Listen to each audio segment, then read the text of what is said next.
I'm Tara. I'm Ryan. We love Disney movies. So we decided to watch them all, from Snow White to Frozen 2 and beyond. Each episode will watch a different Walt Disney Animated Studios film and tell you all about it. Did we like it? Does it hold up? Who's our favorite hero? Or villain. We'll give you history and fun facts about each movie.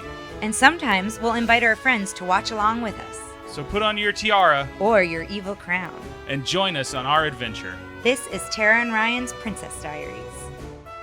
Hello, listeners. We are back with another great episode.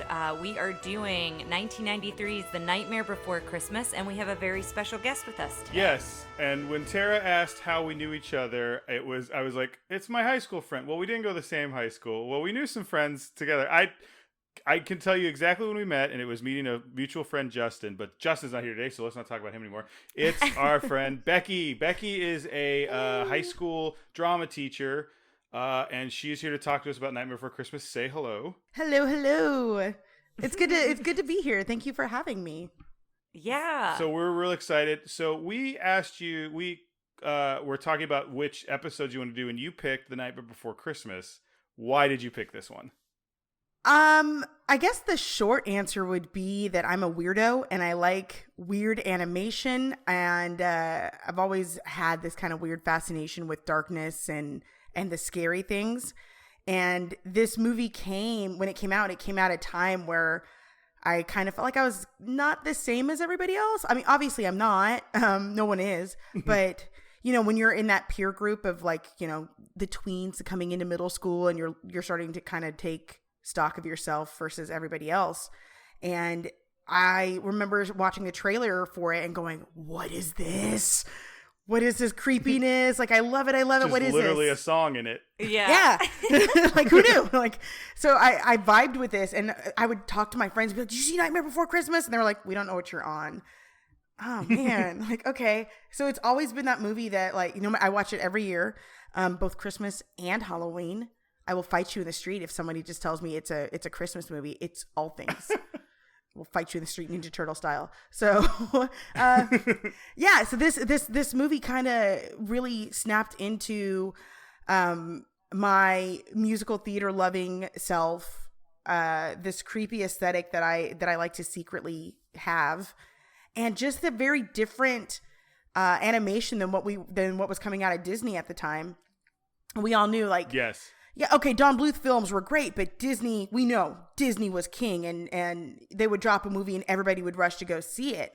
So when this hit, I was like, this is going to be nuts. Wow. And I was right. It is wow. Well, it's their first stop motion animated Disney picture. Yes, and it's also their second PG rated film. So Yes. Black Cauldron was first, and then this, and then the next one that is PG is Tangled, which Ryan and I have not seen and are saving until we get to it on the podcast. What? I know, that's what everybody says. We just like never saw it, and then we started doing the podcast and we're like, well, now we should just not see it and just see it for the podcast. So, but everybody has that reaction. So I'm really looking forward to it when we get to it. Well, the Black Cauldron, as much as I love creepiness and darkness and things like that, the Black Cauldron, my mom had to carry me out of the theater crying. Like, I still. Oh no! You saw it in theaters? Wow. Yeah. Well, because growing up in Aurora, I grew up in Colorado. So growing up in Aurora, they had at the Buckingham Mall, you could go see. They had a slew of Disney movies for like $1. And so my mom was like, "This will keep her quiet for an hour and a half. Well, let's go see that." Yeah, so we went to go see the Black Cauldron, and I did not have a very positive vibe with that. That was awful. And I wouldn't touch that movie again until I was like, I don't know, 25. And even then I was like, trauma memories. Yeah. Yeah. Although I'm not sure why Tangled would be PG. I would think Hunchback would be PG for sure. I think, and we'll probably go into this on Tangled, but I think there was a shift in what was considered PG rather than that could be Tangled true. being so different. Because I think a lot of Disney movies are PG now. Like, all the Pixars are PG. They seem G to us, but like now G is so scrubbed of any like drama or conflict or anything. Like, G is very like, you go in and like anthropomorphic lollipops dance for 70 minutes and you go home. Like, It's there's nothing there, and we'll talk about that when we get to it. One fart equals one PG rating.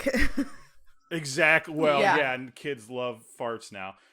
So I mean, the Trolls I love movie, right? That troll farts glitter, doesn't Do it? you know about that Yes. troll? The troll movies, but do you know about the Universal like walk around character? No. Like, There's I mean, a I've walk seen around- I've seen the trolls thing, and I knew that there was a glitter troll that walked around, but does he do something cool? It farts glitter. Shut up!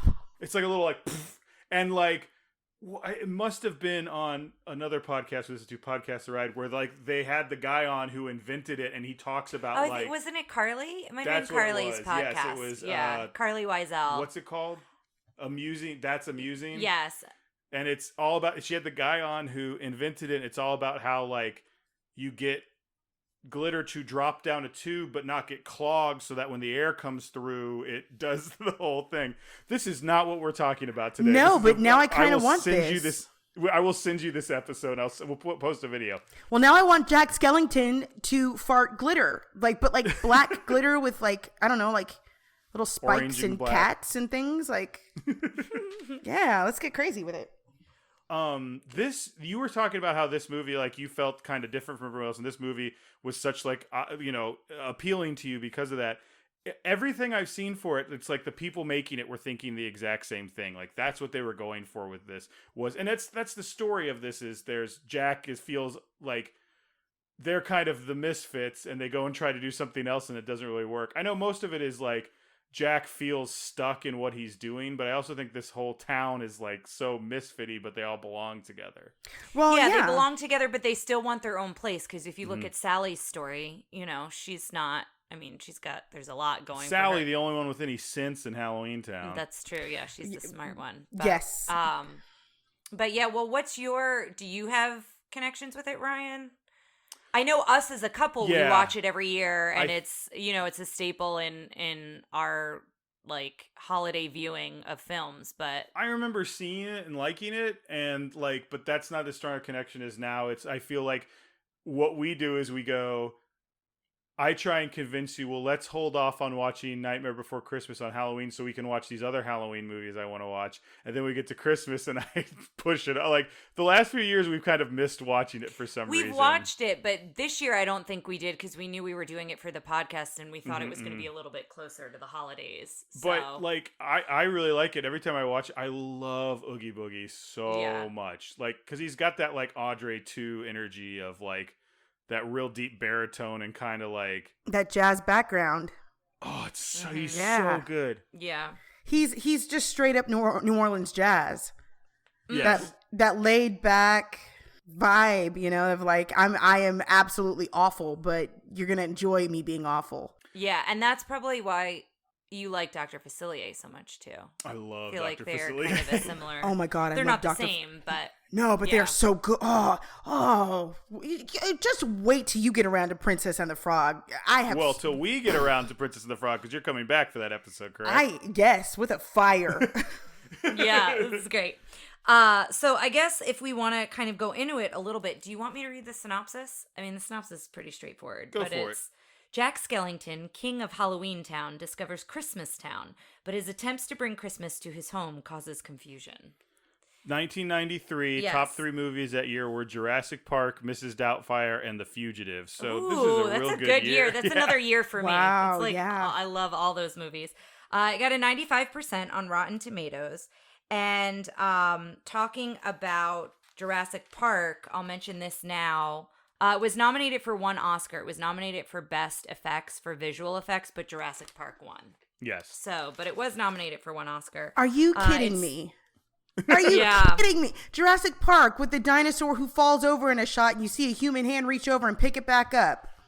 Yes. I'm so glad you know about that, because I knew about that. We went to go see it in theaters. I'm like, watch, there's a hand right I there. know, It's he like, ruined it for me. It's all I can see. But versus Oogie Boogie, come on. Yeah. I think it was possibly because it was the first time. This was, I think we can literally say Jurassic Park was a real milestone in CG graphics, which were new at the time. We talked in our Tron episode how Tron was almost told you can't get a special effects nomination because computers are cheating. Oh, yeah. So they've come a long way since then, for sure, yeah. So this originally, it was originally a poem by Tim Burton. He wrote it in 1982 while working as an animator at Walt Disney Productions. And supposedly, he said he was inspired to write the poem because he saw all the Halloween merchandise and decorations being taken down and replaced by Christmas. Wow. So that's kind of what sparked him to write this poem.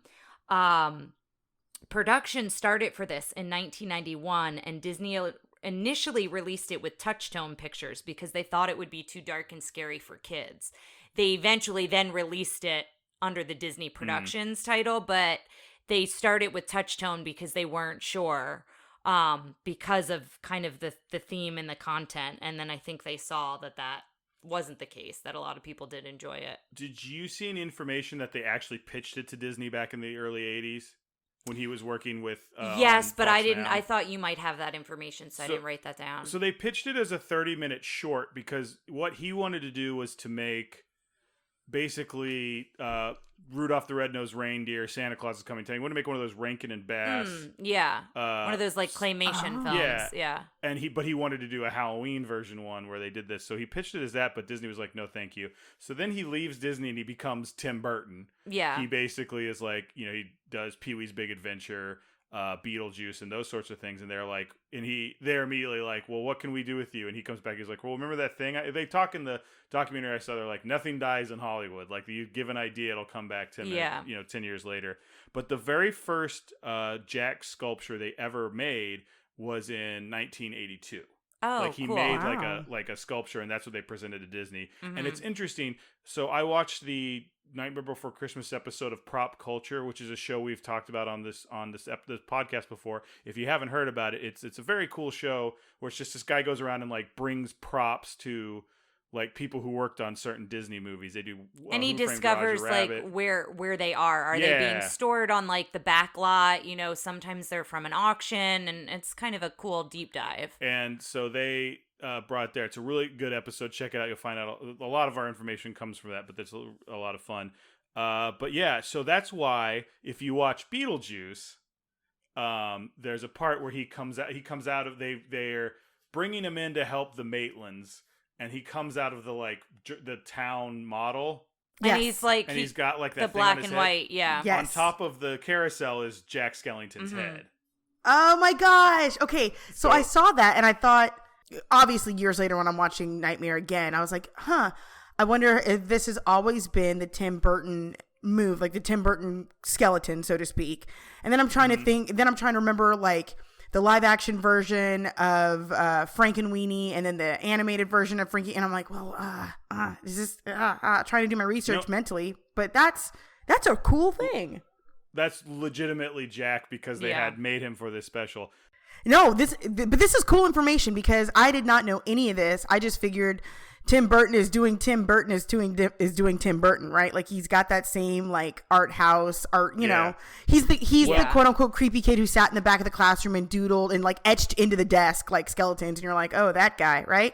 Well, he was, and we talk a little bit in the Fox and the Hound about how he wanted, like they asked him to do the Lady Fox, and he was like, he's like, this is too hard for me because she was like very soft and Disney looking, and he's like, but one thing I did want to bring up, since we're talking about Tim Burton's style, there's a lot of German expressionism in this movie, and it's a lot of the things you see of the black and white and the weird like angles and shapes. And it's interesting thinking about that because I always used to like a movie called The Cabinet of Dr. Caligari, and I never put together like that looks like a Tim Burton movie. And for some reason, listening to stuff here, I went and like it clicked in my head. Yeah, so I watched that in grad school, Cabinet of Dr. Yeah. And I remember thinking like, oh, that's right. Oh, like okay. So yeah, he is that creepy art house kid, but also. Well, because the zombie or whatever, and the guy who's the somnambulist who like walks around in his sleep or whatever. Yes. He looks like Edward Scissorhands. Yes. Like, yes. Almost exactly. But that's one of the things they tried to bring to the look of this. They also looked at a lot of Edward Gorey paint illustrations. And one of the things I thought was really interesting, if you look at the stuff when you're watching this, you're going to see they take these like forks on the clay or something, and they try and make like cross-hatched looks to it so it has texture. They almost like score it like you would if you're firing in a kiln. Because partly they wanted it to look like Tim's drawings. Yeah. And partly they wanted it to like have a texture so you wouldn't go, oh, that looks animated. You'd go, that's a thing in the world. Yeah, that's cool. I have a number here, and I try to get this number right because I know sometimes my numbers, I get switched around. But I read that since its initial release, it has grossed over $91.5 million. That's awesome. Yeah. So that's like over time. I feel like that even seems low. And that but might be low. right. Yeah, I mean, from the fact I read, I don't know when that fact came out. And obviously, it has become a cult following. I mean, we've kind of all talked about that at the start here, that we all, traditionally watch it, at least once a year or more. And there are so many people that have kind of fallen into this as far as fandom. The other thing I found interesting, in 2001, Walt Disney wanted to do a sequel with computer animation. Ew. But Tim Burton talked them out of it. Yeah, he was very protective of the story, and I'm glad he was, but he didn't feel like them going to Thanksgiving World, because all those doors. You could potentially have... What's the next world? Yeah. What do you have could at potentially Thanksgiving world? Here's some turkey and some like exploitation and genocide? Like what? No. Exactly, yeah. So potentially, like, if Disney had their way, right, you could have done a Thanksgiving World or a St. Patrick's, because we see all those doors. We see the egg. Well, we see the Easter Bunny briefly in the film. Right. But, Oh, I forgot about that. But Tim Burton, he talked them out of it because he wanted to maintain kind of the purity that the story had. He felt it was such a good story. And I'm glad that happened, because I think that would not have gone well. Also doing it with computer animation, I think the whole thing would have been weird. Danny Elfman, who we know, those of us out there who are Tim Burton fans, they work together a lot. But he felt writing 10 songs for this film was easy because he had a lot in common with Jack Skellington. Yes. So he identified with him a lot. There's so at this time he is in a band called Oingo Boingo. And I've got a fun fact about one of the lyrics from. But you go ahead first. So Oingo Boingo started off as like an art project called the Sacred Nights of Oingo Boingo. And they did weird like installations with music, but also like video and stuff. And then they eventually just became the, Oingo Boingo that we know. Boingo. And then around that time, Danny Elfman was kind of trying to get out of Oingo Boingo. And I think they eventually broke up in 1995 after they used to do big, huge Halloween concerts. And so there's a CD that's like their last Halloween concert. Apparently it was the 5th day of that concert. Like they did a concert every night for 5 days. And part of it was he was losing hearing. He was having hearing issues. So that was part of why he left, because I think the concerts were really exacerbating that. But he felt when he was writing this, which it's also interesting because Tim Burton would come to him with like a few pages of the idea of the script, and Danny would go, I'll write that. And he'd write it. And then write a song, and then he goes like, okay, now what are they doing? And he'd say, like, now they do this. Okay, I'll write that song. So the song is kind of written outside of the story or the actual screenplay, because when he got the screenplay, apparently Danny Elfman said, oh, this isn't what I thought it was going to be at all. Interesting. Wow, But, yeah. So he was trying to get out of Oingo Boingo, and that was some of the stuff that went into these songs of like, I'm expected to be this rock star. This is what I am. He's like, but I want to be something else. I want to try something else. Yeah. Right. So, Well, I have a couple other fun things as far as Danny Elfman goes. One is the street band that has the small man inside the bass, like how we see him inside the bass. That's based on Danny Elfman. So that I guess is Danny Elfman's inside. Yeah. I think like that character is based off of him, supposedly, from what I read. So I'm kind of interested to actually look at that guy and like think of what Danny Elfman looks like. There's a scene where the vampires are playing hockey with a pumpkin. Yeah. It was originally Tim Burton's head. So it was supposed to be, but the producers, the producers didn't feel that Tim Burton would like it, and the director really regrets not asking Tim Burton if they could have done it. Oh, they shot it. They did? Oh, it's interesting. on Disney Plus. You can see the quick version of it with Tim Burton's head. That's interesting. So I feel like Tim Burton would have loved that. I feel like Tim Burton would have been like, yes, do it.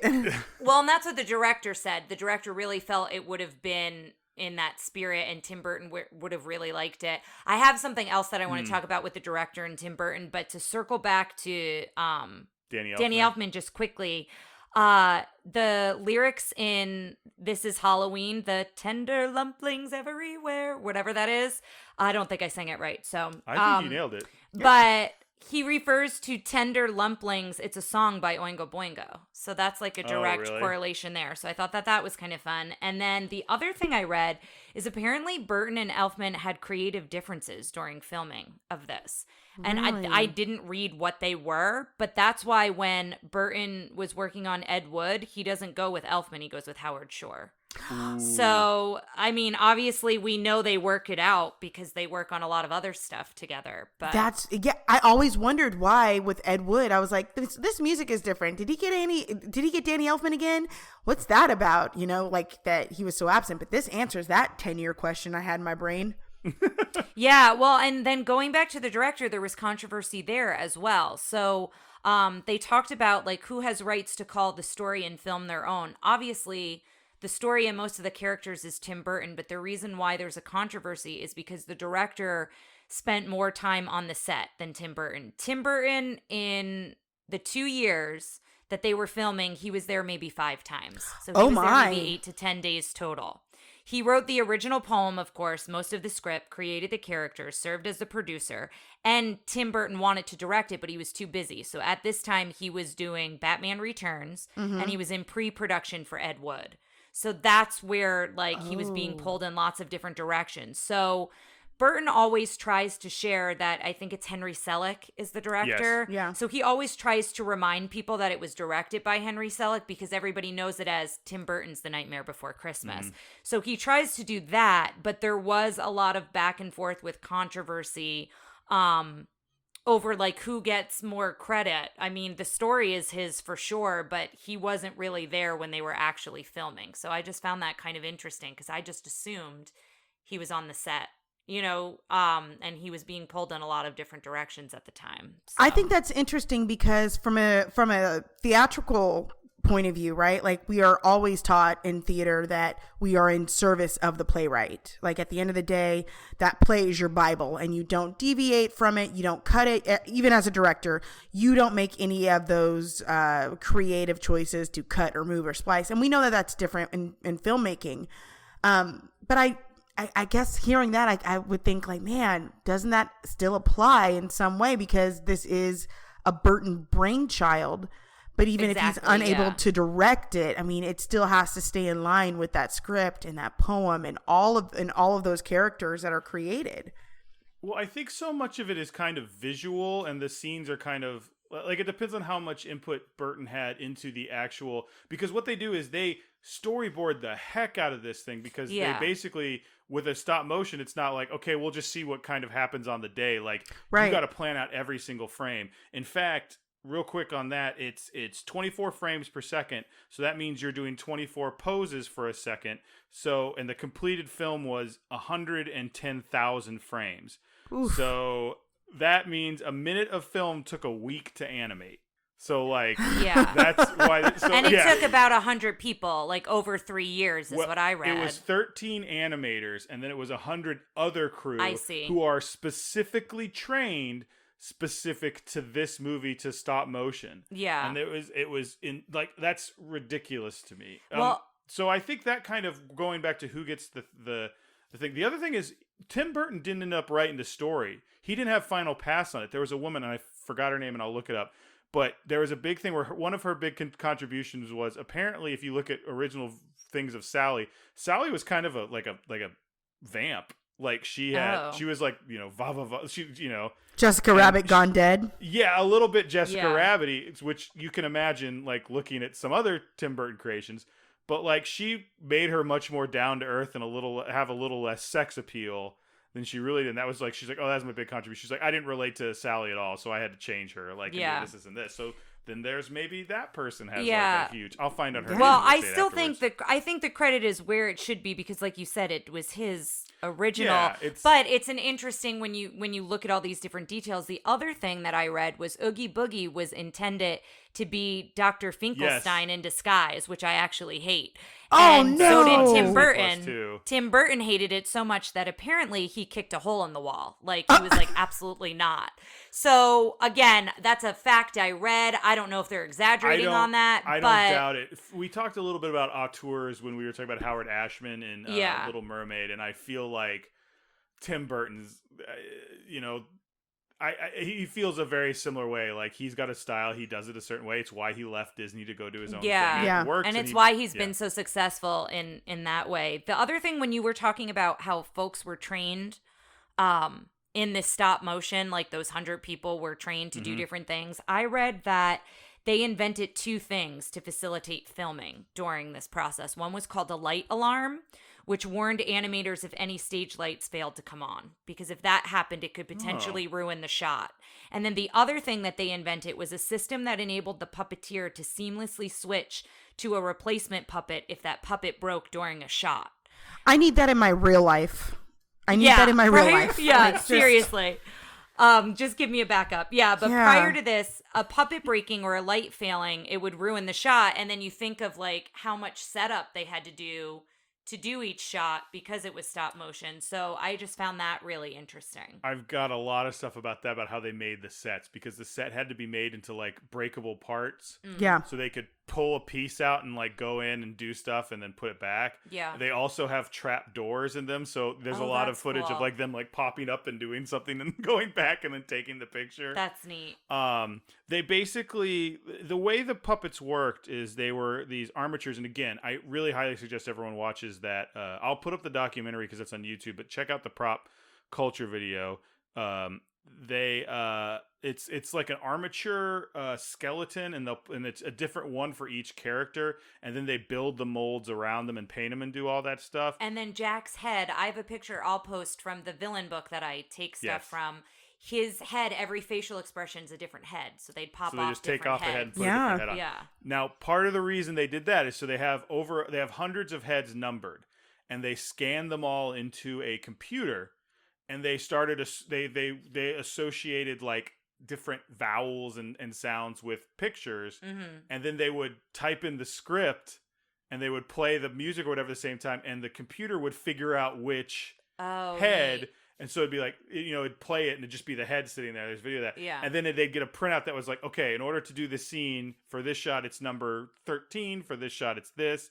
They also had eyelids to put in for when he blinked. Like, they do that. So they did that thing. Sally also had multiple heads, but the problem was she also had her hair. So they had to do a mask instead of a different head. Oh, so it would snap on like a different face off. There's take the face off. That is some time-saving ability right there. And considering I'm coming from a place of I work with puppets pretty often in theater, and we're working on stop motion with my students, and just that's so cool. Oh my God, it takes forever. Yeah. You can't just sit there and say, okay, I want you guys to come up with a 10-second scene, because that's going to be about more than 240.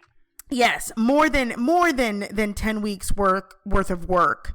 And because these kids are not working with all of these, we don't have multiple camera angles and things like that. So it's a lot of time consuming work. So the fact that they're even creating this technology to make that happen, slow clap.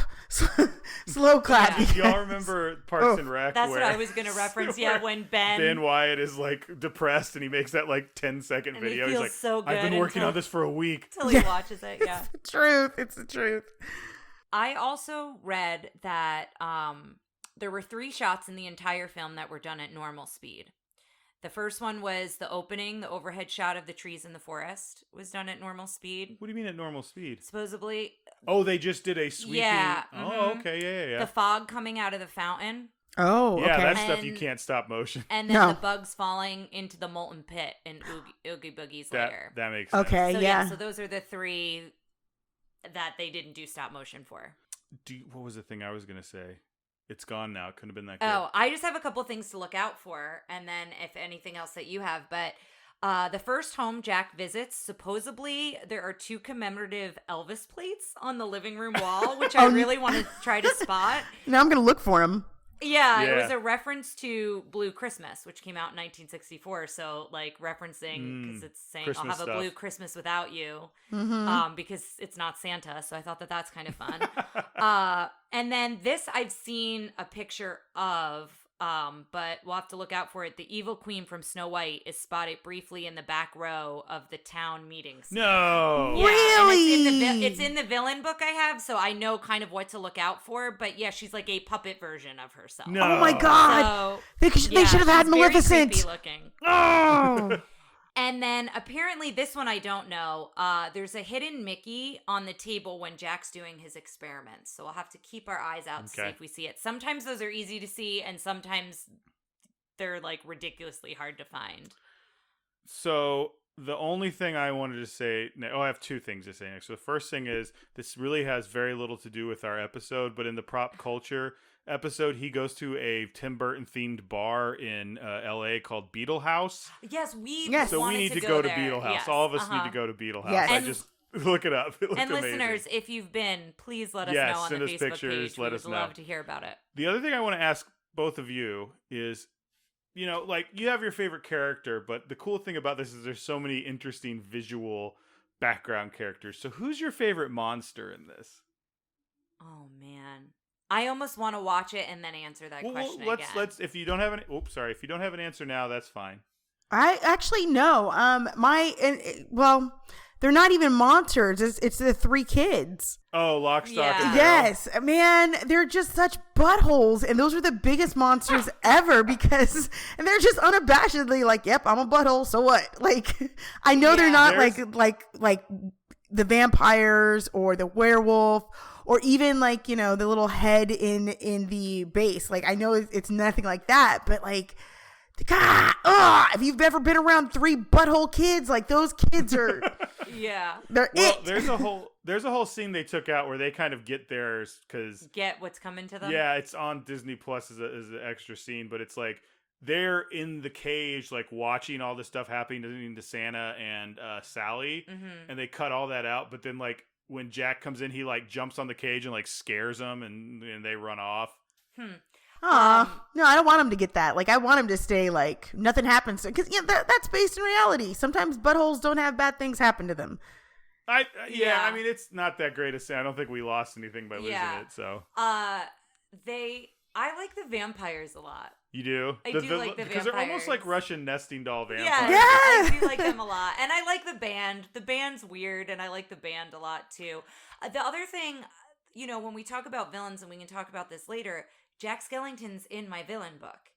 Because, again, you mentioned, like, in Beauty and the Beast, we mentioned The the Beast is townspeople. kind of the bad guy. Yeah, the for part of townspeople, their hero has died, and that's Gaston, right? Yes. So this is a similar perspective to where, like, Jack is the villain to the people who are wanting Santa Claus. I don't think that he should be our villain, but I think it's another interesting story where you kind of have he's an anti-hero from one side of it, right? Yeah. Yeah. And so I just find that an interesting perspective. We've had a couple of those in a row. Well, and you know what though? I think that's what makes Nightmare one of the more interesting Disney stories because just in regular life, you are always somebody's hero and you are somebody's villain, and it always just determined. It's based on perception, right? So if you're growing up in Halloweentown, yeah, Jack is awesome, but for those poor kids who opened up a package and had a sandworm come out and try to eat them alive, and eat their whole Christmas tree. Yeah, ruin Christmas, you know, you got to shoot Jack out of the air. Yeah, he's probably a villain to you. Yeah. So I think visually, just going with that, my favorite is probably the dude who's like constantly melting. Oh, ew. Yeah. He's so gross. That's part of it, but partly because it looks like it'd be so hard to do. Yeah, that's But true. One of the ones I also like that they talked about a lot is there's the dude who like he has got the mouth, but the mouth goes all the way around his head. Is that the guy who makes the hat in the Yes, song? I I like am his. the Yes. genius. I love him. But He is he good. was done like it's also cool because they show his armature puppet and he's got like all these paddles around where his bottom should be, and his bottom lip because it's just his whole head is open. Yeah. Oh, Yeah. interesting. Anyway, he was just a cool thing. I liked him, but I was gonna say him, and then I remembered Mr. Always melting, and he was. He's also Oh, what good. about the mayor? Oh man, the mayor who can change his head based on his mood. Oh, that really set it. It hit me different as a kid, where I was like, "Is that real? Like people really are? Is that the inside of people? Like you just change your face?" Oh, like it. I had an experience with that. Like that was a moment where I was like, When I saw the scene that was like, we reveal who Oogie Boogie really is in the deleted scenes on Disney Plus, I thought the mayor, because it looks like his hat would go up into the head. Like, it looks like he would so fit you thought in there. that's who it I was like, was oh, it's gonna going to be be. the mayor. Yeah. Like, because, I don't know, Steen didn't feel like, I mean, he just didn't feel like a villain. Like a villain He's to me just is like a curmudgeon-y grunt. yeah, like Yeah. he's already like knows what he is. He's like, so Yeah. like he wouldn't disguise himself as someone else if he wanted to do something villainous. I think he would just do something villainous. Yeah. Yeah. He's all But- well. He was already set up as like a mad scientist. So I mean, okay, what else? Yeah, you know what I mean? exactly. Like he has nothing to gain from this. Yeah, exactly. The only other thing I have here is I also read out of that villain book that Ken Page, who is the voice of Oogie Boogie, I guess he wasn't initially, I don't know if he wasn't initially considered, or there was some like weird story about how for a reason he might not have gotten the role. And then he was talking about how he saw Oogie Boogie, and he said he saw him as a cross between the Cowardly Lion from The Wizard of Oz and the demon in The Exorcist. And that's what sold them on giving him the role of Oogie Pazuzu Boogie. and the Cowardly Lion. Yes. I Wow. just found that so weird and specific. I agree. That does feel like he was like, they were like, we don't know what you mean, but that's the coolest answer we've heard. So yeah, you got and the we role. want to see what your interpretation of that is. But That's weird. that's really weird. I'm not even gonna lie to you. I don't even know what to do with that. yeah.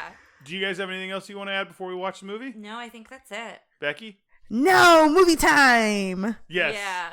Let's take the VHS out of the I screw this up every Every time. Let's take the VHS out of the clamshell and stick it in the VCR. All right. See you on the other side, listeners.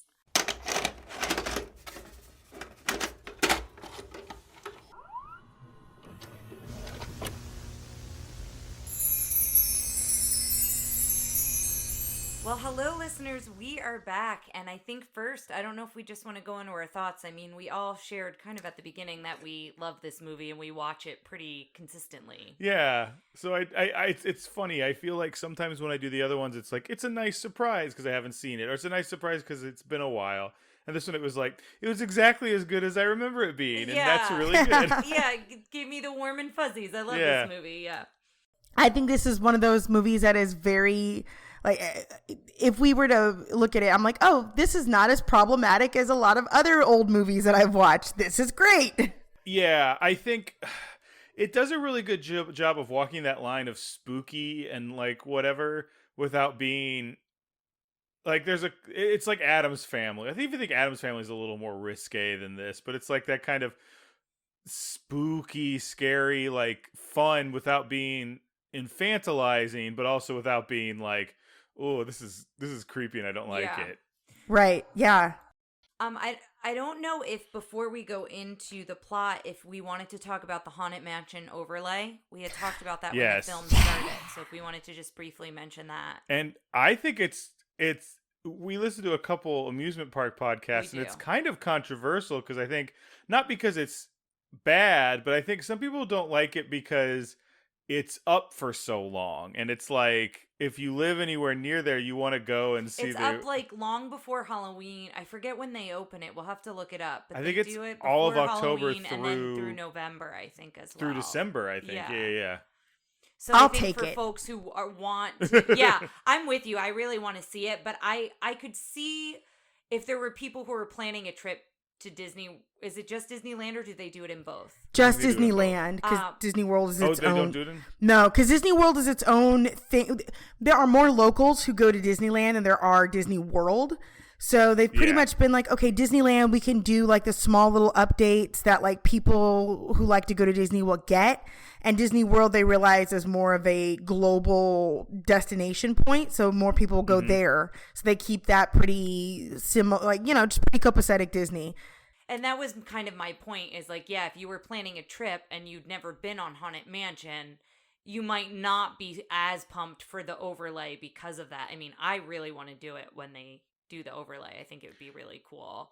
There's also people who plan their trip so they see it both ways because it's Disney magic. Yeah. So one day it's there and the next day it's gone. Like, it's pretty seamless how they've got that transition down. I think personally, because I think they do it for both. Like, it starts on Halloween and ends on Christmas. Yeah, we'll have to. I don't know that it. We'll have to look it up. Well, I think because that was my argument. I think at one point was I wish they would keep the Haunted Mansion for Halloween because it's already Halloween-ish. Yeah. Right. Like, I understand them doing this for Christmas or even like into like November and stuff, but I don't know. I do know, and this is something I think I remember this from when we watched the like Imagineering documentary.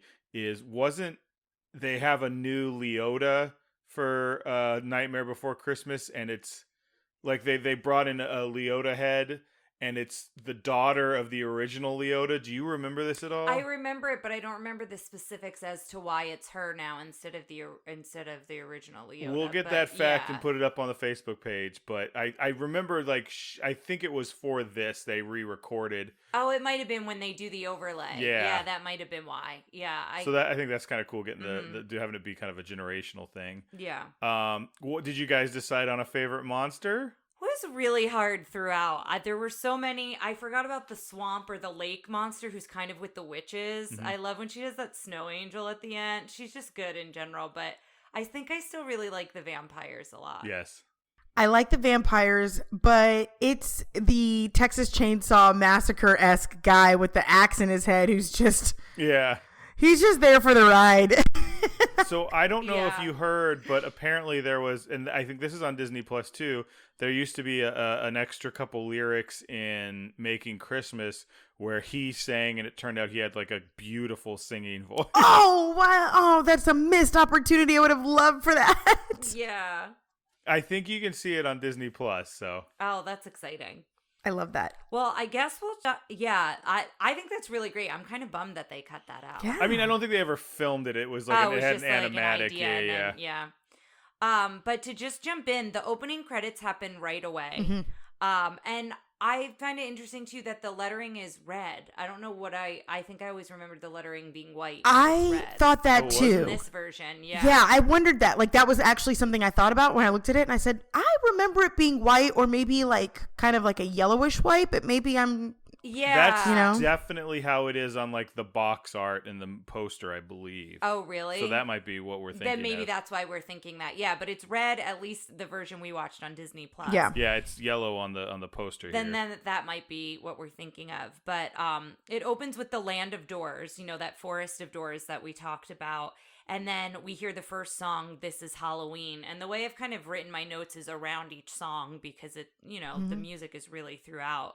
Ryan also mentioned too that the ghosts floating, it doesn't just happen in This Is Halloween. They kind of happen throughout the story in different scenes, but anytime you see ghosts floating or like Oogie Boogie's shadow up on the moon. That's hand-drawn animation added on top of it. Yeah. That's really cool. I never, like, I obviously I noticed it. I did not think of it as being hand-drawn. I was like, oh, they did computers like everything else. Good job, Disney. But it was interesting because I was talking to I was at a online convention this weekend, and one of the people there is Carley, she's the one who did our art. Yeah, shout out to Carley. What's up, Carley? And we were we were talking about this and how I was like, in my mind I went, oh wow, they had to do every pose and take a picture of it. That's so much harder than hand-drawn animation. And then I was like, well, no, it's the same because like that's what animation is. It's one picture. Yeah. But Carly pointed out that this is not like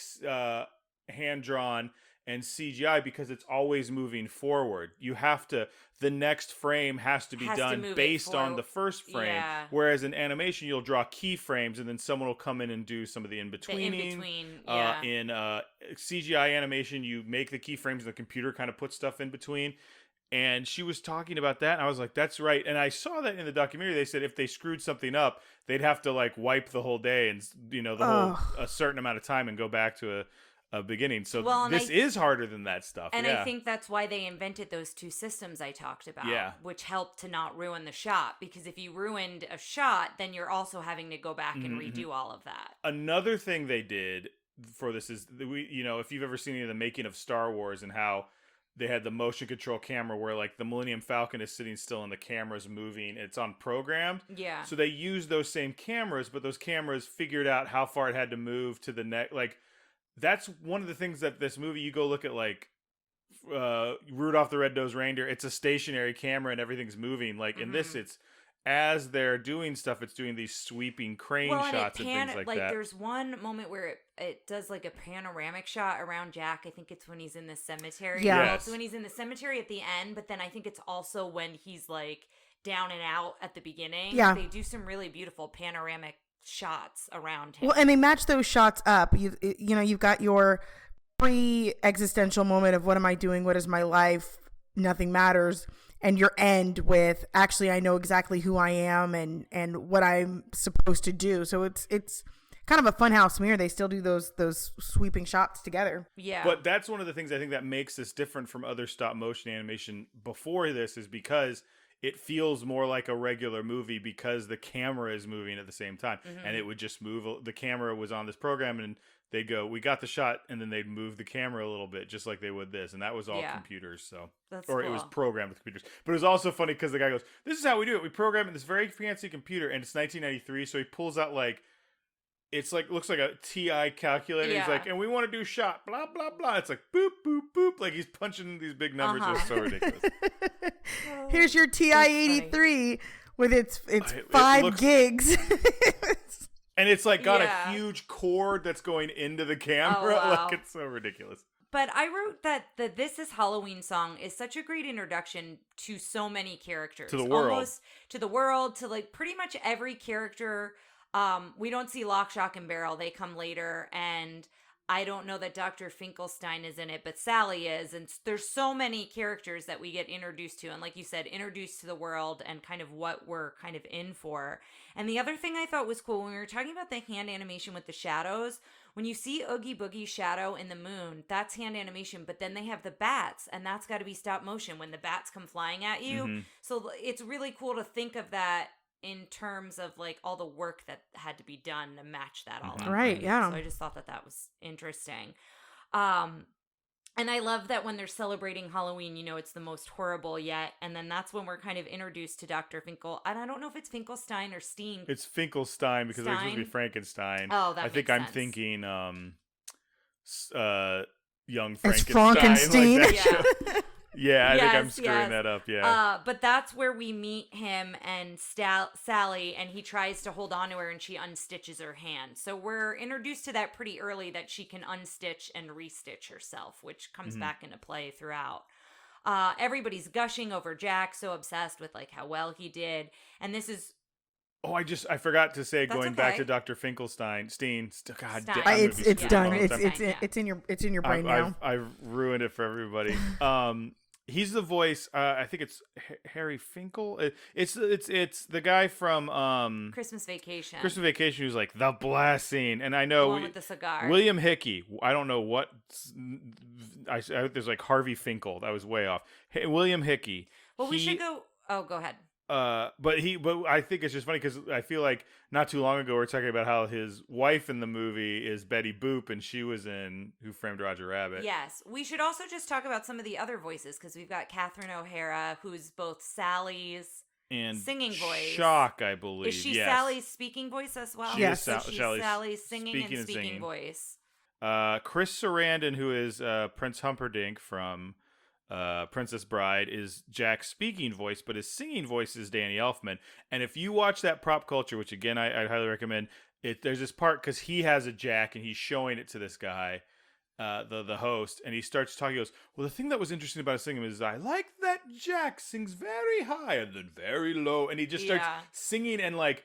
When you hear Danny Elfman talking, you don't think Jack, but the second he sings like him, and you can watch it like wash over the host's face of like, Oh my he's God, just this is doing this, Jack. and he doesn't Yeah. even realize how big a deal this is. Uh-huh. Like, Well, okay, so this past, I want to say maybe past October, maybe it was, Yeah, okay, I don't have the exact date because it's pandemic and nobody has dates during that past year of crazy. But Danny Elfman released a new song. And I say this because my boyfriend shared it with me and was like, oh, you need to listen to this. And I was like, okay, it's normal Danny Elfman, blah, blah, blah, right? But now thinking back to it, when I hear it back in my head, I was like, it's still Jack Skellington, even within this new song that was released. Musically, it's not exactly the same, but you can still hear it. And I was like, oh, he can't separate himself. Like he is Jack and Jack is he in the same world. Yeah. I will post this too because I feel like in the last few years they had a reunion of everybody and they all came together and he like conducted an orchestra doing the songs. Oh, that's cool. But they have him and Paul Rubens and Catherine O'Hare singing "Kidnap the Santa Claus," and then they get Ken Page up there to do Oogie Boogie. Oogie Boogie. Well, and from what I read, he does the voice of Oogie Boogie for anything. Yes, he does it for Kingdom Hearts. I love that. Stuff that character is in. And then didn't you also say the mayor is the guy from Beetlejuice? Glenn Shaddix, who is Otho in Beetlejuice. Oh! Which that's one that I'm like, those are two very different characters. Yeah. But yeah. So I just think there's some good voices in here. So I wanted to make sure we shared those. But then we go to Jack being down and out. You know, he's thinking in the cemetery. This is where we meet Zero. So Zero isn't in that song. So the first time we meet Zero. And then Ryan wrote that he forgot that Zero's nose is a jack-o'-lantern, and that was one of my facts, and I omitted it because I was like, oh, everybody knows that. So I guess we should say it for anyone who maybe didn't notice that. But I love how he almost is dancing on those tombstones as he's stepping like from one to the next, and this is where you first notice he has the spider-like movements because he's so long. Yes. And he has those in Christmastown as well when he's like climbing up things and jumping through the windows. And the same thing when he's on the roofs of the houses. I just love his movement. Well, he was apparently a little bit of a difficult armature to make because like they made a few of them. So they made like, I have the exact number here. Is this the prop culture fact that you wanted to talk about? Because I have a note here. No, that was Danny Elfman singing. Oh, okay. But they had 227 puppets because they had to double up a lot of the puppets because sometimes they get used and if they get broken up. But like everybody else kind of has padding over their armature, and like Jack, it's just fabric because he's so skinny. Like they couldn't put anything over the armature almost. So that's interesting. So we're in the song called Jack's Lament, and you know he tires of his crown. He explains to us, and this is his "I Want" song. You know, going back to like the Howard Ashman kind of structure of things. You know, him saying how he wants more out of this, and this is where you mentioned, Becki, that you'd love to see this as a stage musical. Oh, 100%. It lends itself to the exact formula of a stage musical. You have your 11th hour song. You have your ennui moment. You have your questioning motives and why am I doing something. I mean, every single bit of it is a musical. Now, granted, if they were to put this on stage, would they add more filler songs in that would probably annoy the crap out of all of us? Beetlejuice. Then yeah. Beetlejuice the musical is bad. I don't care what anybody says. But I feel like this set wise, lighting wise, costuming and it is a special effects dream to be able to create this in terms of real life. I don't know why they haven't yet, quite honestly. Two things to say about that. The first one I've forgotten, so we're going to skip that one. The second one was, have you seen the Jack Skellington walk-around character at Disney World? No, and I want to. No, you might not. It's one of the things they do is it's a mask that goes from like the nose up, and then you can see his mouth talking. I think it's really creepy. I'm not a big fan of it. We haven't seen it in person though. I would rather they just paint up his face like a skeleton. Why? Why couldn't? I don't know. Or make an entire cowl and like make a whole prosthetic out of it if that's the. I mean, it's hot, sure, but like whatever. Yeah. Like it did. Like Disney has suddenly cared about their people walking around in hot costumes now. Like make it happen. Like don't do a half mask. A half mask is like. Half mask is half. Like not to be rude, but I mean it is. Listeners, we'll post a picture and you let us know what you think. And Becki, I'll get a picture while we're talking, and I'll post it into the chat. You can take a look. Okay, well, if I scream in horror, then we know. yeah, then that's why. But do you want me to just wait so you can just Yeah, show we'll it? just wait, and then we'll cut out We'll cut it the out. wait. That's fine. Oh, why? Have you seen it? Do you want to come over and look real quick? I think I have seen Yeah. it. Yeah. Oh no. I mean, I think I did. No. I think also. This is worse. I think also the other problem is it's not round. Like the thing about Jack's head is it's like perfectly round. Yes. Oh no, absolutely not. It doesn't even terrify me. It just makes as a special effects makeup artist, I look at this and I just get mad. Why? There's no sense of this. I don't like it. I don't like this at all. Canceled. It's canceled. Well, anyway, like I said, we'll post this. Yeah. And going back into like Jack's lament, this is where we also hear that Sally identifies with Jack's feelings. She also can really relate to how he's feeling. And then she goes back to get her arm from Dr. Finkelstein. And I like the line where he's like, "You've poisoned me in the last couple months like 2 times." And she's like, three times. Yes. So excited by that. Yeah. And her saying that she's restless. You know, she wants so much more than what kind of has been given to her by her creator. And then we cut back to Jack, and we all laughed when he breaks off his rib bone to throw it at 0, like 2-0, like to play fetch. And then it's the next morning, so the mayor's already starting to plan the next Halloween. And I noticed that the mayor's fingernails are red, and they look like they were painted with nail polish. And I just really like that detail. I don't know why that's there, but it's throughout the film, and I picked up on it here. But he noticed that Jack's not home, and this is, I think... This is the first time we see his face flip, right? Because he gets sad when he realizes he gets like panicked. And anytime he gets panicked or angry or upset, his face switches back and forth. And as we cut back to wandering in the forest, this is where Jack kind of comes upon the holiday doors. And he gets very entranced by the Christmas tree door, and the wind and snow kind of pick him up and swoop him in to Christmastown, and that's where the song "What's This" happens. And Ryan mentioned that when he looks over the town, it feels very Grinch Who Stole the Grinch Who Stole it looks Christmas. like Whoville. Almost more creepy than Halloween, in fact. Yeah, and I think it was supposed to look similar to the Grinch Who Stole Christmas, like him being up on the hill like that. Well, speaking of how creepy it was, Becki, I something you said where like this is still like the you said the toys still look kind of off. Yeah. I think it's that Tom Burton. Who is Tom Burton? The Tim Burton aesthetic. Like this is kind of a scary looking Santa Claus. Not scary, but like, but definitely not right. I think. Yeah. Tim Burton's proportions are always a little askew or a little, and so you've got Santa who's got like very tiny hands and feet. I love his little feet that stick out under his bib. Yeah. I think like everything's kind of got a weird look. I love that the doll had like a jack-o'-lantern face on it, and that was supposed to be the good Christmas doll that they were excited. It was just like, what, huh? But I love when Jack comes down into the snow. He's so inquisitive. He's so happy. And this happens later when it snows in Halloweentown. Like they all remind me of our dog Lady. Like when Lady is in the snow, and I'm sure it's the same if you see kids, but we don't have kids.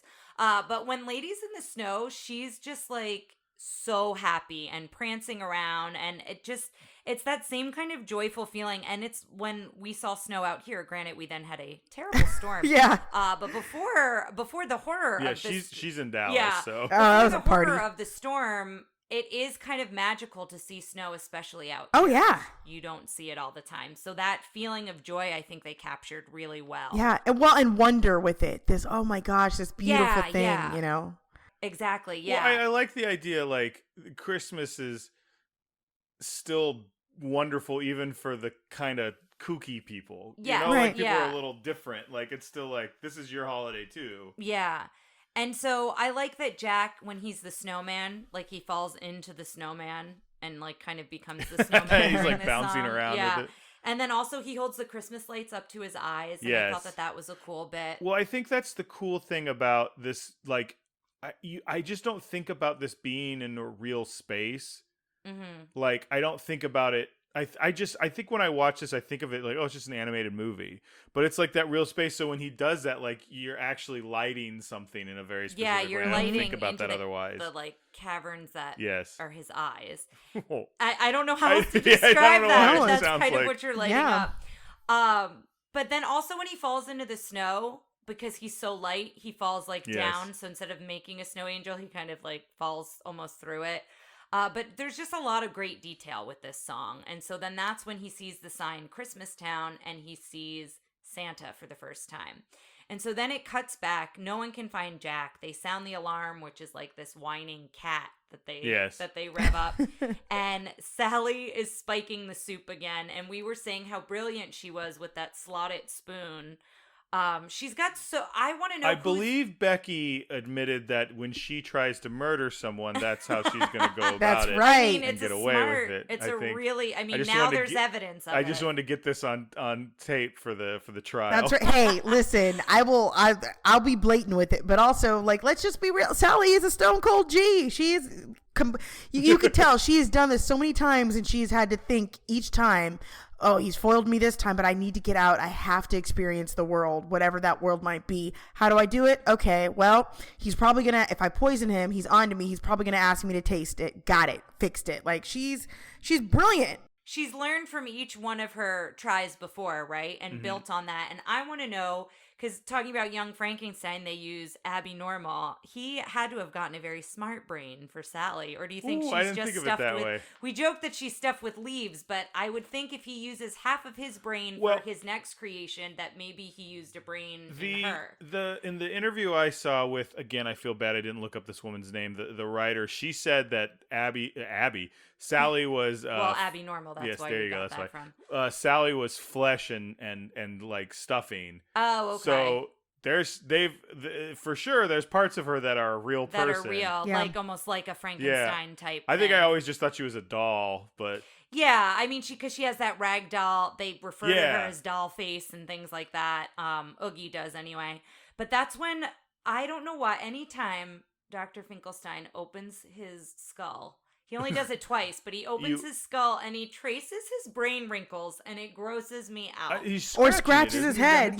Opens up his cranium to scratch his brain. Yeah, I just that grosses me out. I don't know if you heard, Becki, but there was an audible like, ooh, like Tara was like, ooh. Like, no, thank you. And I know it's coming, but every time.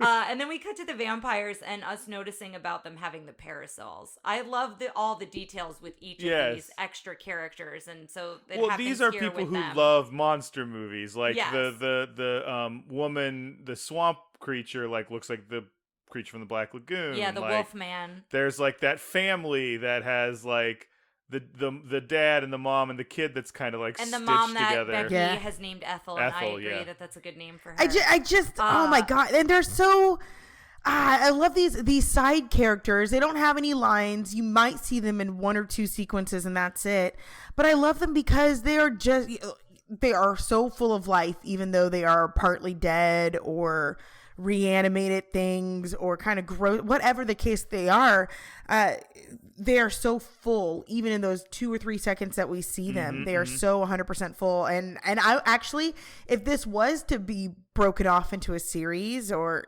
maybe not a sequel because that's too much, but like I say, I want to know about them. I want to know, like, what do you wake up and deal with in Halloweentown, like, you know? Well, yeah, I would love to see walk around characters of all of them. Like, I think that'd be fun. I also was wondering, especially at Halloween, even if they didn't do it all year round, but if at like during Mickey's Not So Scary, if they picked a few of those characters to walk around, would be kind of fun. I was wondering this. Do you think they designed some of these characters before or after This Is Halloween? Because some of them are described in there. Like, there's the one guy who's like, I've got snakes for fingers and spiders in my hair. And it's like, did they make that character and then Danny Elfman did it? I think it's the other way. I think Danny Elfman wrote the song, like, and then they go, okay, well, let's have a clown with a tearaway face. Yeah, and if you think a lot of it's interesting. It would be interesting to see what the script was that Danny Elfman was given. Yeah. Right? But from that's Tim what Burton. I'm saying. It was, like how much was because described. There's so much music within this film. But I also know Tim Burton drew a lot of these characters, so I wonder if those characters he gave them and it inspired. Like, I'm just curious which came first. I'm with you there. I want to know. You mentioned the character with I have the snakes for fingers, spiders in my hair, blah blah blah. I look at that character and I'm like, well, you're not nearly as terrifying as if I had just heard it in the song. Yes. So at what point in the editing process do they kind of shut that down so that it's more kid friendly, or, you know? I also like that he doesn't really have spiders in his hair. No. his hair is a spider. Yeah, like, it's and just- it's like parted. It's a spider comb over. Yeah. But it goes back to what Becki was saying about how they did a really good job with world building in this, like, and they did that through each of these characters. Like, even though, like you said, sometimes we only meet these characters for very short moments throughout the film, we can really identify with them and who you're talking about, and like kind of seeing what the rest of their days like, I think is kind of a fun thought. Then Jack comes back. He has all these Christmas goodies. He calls the town meeting, and this is where you can clearly see it looks kind of like the witch, like a puppet version of the Wicked Witch from the Wicked Queen, I should say, from Snow White. She's holding an apple, and she's next to the Grim Reaper, which we never noticed the Grim Reaper is there. Which I don't think he's sense. in much of the the rest of the movie. He's in but the he scene is. right before it is when you caught him. Yeah, When that's they're it. Going Shot, to the yeah. town meeting. Those Yeah. only 2 shots, and man, it was like Christmas. I got so excited. I was like, "What? Oh, she is there." I mean, she looks like she needs to take a nap, but she's there. And it's fun to, as many times as we've seen these movies, especially this film, it's fun to still see things for the first time. I think that that's a really cool thing. Yeah. To be able to experience. And so then Jack starts talking about, he always calls it Christmas Land versus Christmas Town. And this is kind of where that song happens. And he's trying to describe Christmas Land, and nobody's really grasping the joy. They're all, because they're used to scaring people, everything he says, they're kind of turning it into something horrible and scary. And then he kind of just feeds into that when he describes Sandy Claus. Yeah, he's like, well, I guess I'll give them what they want. So, Yeah. So he absolutely stole all that stuff, right? Yes. Yeah, I mean, he had to have, right? Yes. Like, they Yes. didn't give it to him. No, he I straight don't up think jacked was- it. Well, I don't know that he ever like truly interacts with people Right. one-on-one, so I think he like spidered his way around and and got everything. But then he's up in the tower, he's reading, this is when he's trying to figure out, what does it all mean? And we cut back to Sally, and the doctor says that she's poisoned him for the last time. So now he locks her away. So that's kind of what happens with her in that moment. And Jack shows up at Dr. Finkelstein's door for experiment materials, I guess. That's where he gets the microscope and all the Yes. other things. Like, he kind of comes for supplies. And now we're kind of into Jack's obsession. So Sally starts making almost like a care package for him. She sees that he's up late, that the light is on, like different things are happening in his tower. She makes this basket of stuff for him. And then Sally jumps to what seems like would be her death. And Becki made a comment that, even though we know she can stitch herself back together, it's still kind of an intense moment, and the whole band jump. They all like wince when she falls and hits the ground. Is this when I stepped out for a Yeah, second? yeah, but it is kind of a dark moment in the film because she just kind of like lets herself fall. Like, she's open to falling. It's like she looks almost happy. Happy's not the right word, but relieved. yeah. And then she kind of just sews herself back up and keeps going, and she drops off the care package. And this is when her vision happens, where she plucks the flower and sees the tree and then sees it set on fire. And we were talking about how it's kind of the burning bush moment. Is that what we were talking Yeah, about? from Yes, you Moses said and the that. burning You said bush. that. Yes. So then we hear the song Something's Up with Jack. And then this is when we started talking about the vampires being the Greek chorus, because they kind of introduce a lot of different things. Well, they and feel are like they're always hanging around. Yeah. And this is also when, because it's morning again, the rooster crows, and I never noticed that the rooster was a skeleton, which That's I so just funny. really liked. I never noticed that. But this is when he sees himself as Santa. Zero kind of brings him this picture of Jack, and he sees, oh, it needs to be me as Santa. And I love the line, just because I can't see it doesn't mean I can't believe it. I mean, that's the definition of Christmas, right? Yes. Like, well, other things as well. But for purposes of this film, believing in Santa without really seeing the magic and seeing how everything happens. So I just kind of really liked that line. And then we cut back to the town hall. Everyone's waiting in line for Christmas assignments. So here's some of the assignments. The vampires improve on the baby sound because they're appalled that that's what a baby sounds like. Yeah. I love that one. Do we see later when he gives the gifts, does the baby come back into play? Well, I think they made that doll that chases around the kids with the duck, Yeah. with the Oh, bullet the- holes, because I okay. think they made the duck too. But Dr. Finkelstein has the reindeer. Lock, Shock, and Barrel get Santa. That's when we're introduced to them. And we hear that I think the mayor refers to them as Oogie's boys. Yes. And so that's how we kind of know that they're connected with Oogie, but we still haven't really been introduced to Oogie fully at this point. And then we follow Lock, Shock, and Barrel to Kidnap the Sandy Claus, which is such a good song. My favorite song of the movie. Hands down, that one. It's so good. We see where they live. We see like all the weapons that they have, and they start talking about all the different ways that they're going to trap Santa Claus. And then they send the bug down to Oogie Boogie, and then that's when you mentioned is he eating him, it, or is he like absorbing it? Like, right? is it becoming another part of him since he's made out of a million bugs? We find out later. Yeah, I mean, I guess it's kind of both. I mean, when I eat something, it becomes part of me. Yeah, so I guess that's just how it works. Yeah. You are what you eat. Yeah. Exactly. Yeah. I'm just a skin suit around a million hot dogs. That's all it is. Well, that was an image I didn't need. But I also love that the clawfoot tub is their transportation. Yes. I love that detail. That's like how they get around. That's how they capture Santa. And then we see, that's when we see Oogie eat the bug. Or, well, I wrote eat the bug, but absorb the bug. So then the band trying to play Jingle Bells, that's their assignment. And we talked about... in a terrible minor key. Yes, about just how they're always playing it in a minor key. And the dead fish accordion. I love it. I forgot it was a dead Becki. fish. Yeah, it's so good. And then the head that's the best shot you get of the head looking like Danny Elfman in the... Yes. Looking for that. The That's base. the head in the base, yeah. And then we go to Sally, who's trying to share her vision to Jack because her assignment is to make his Sandy Claus outfit.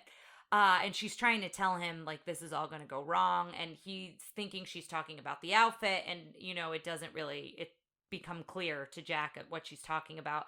And then I love that he starts with the guy with the axe in his head to describe the Nutcracker to him.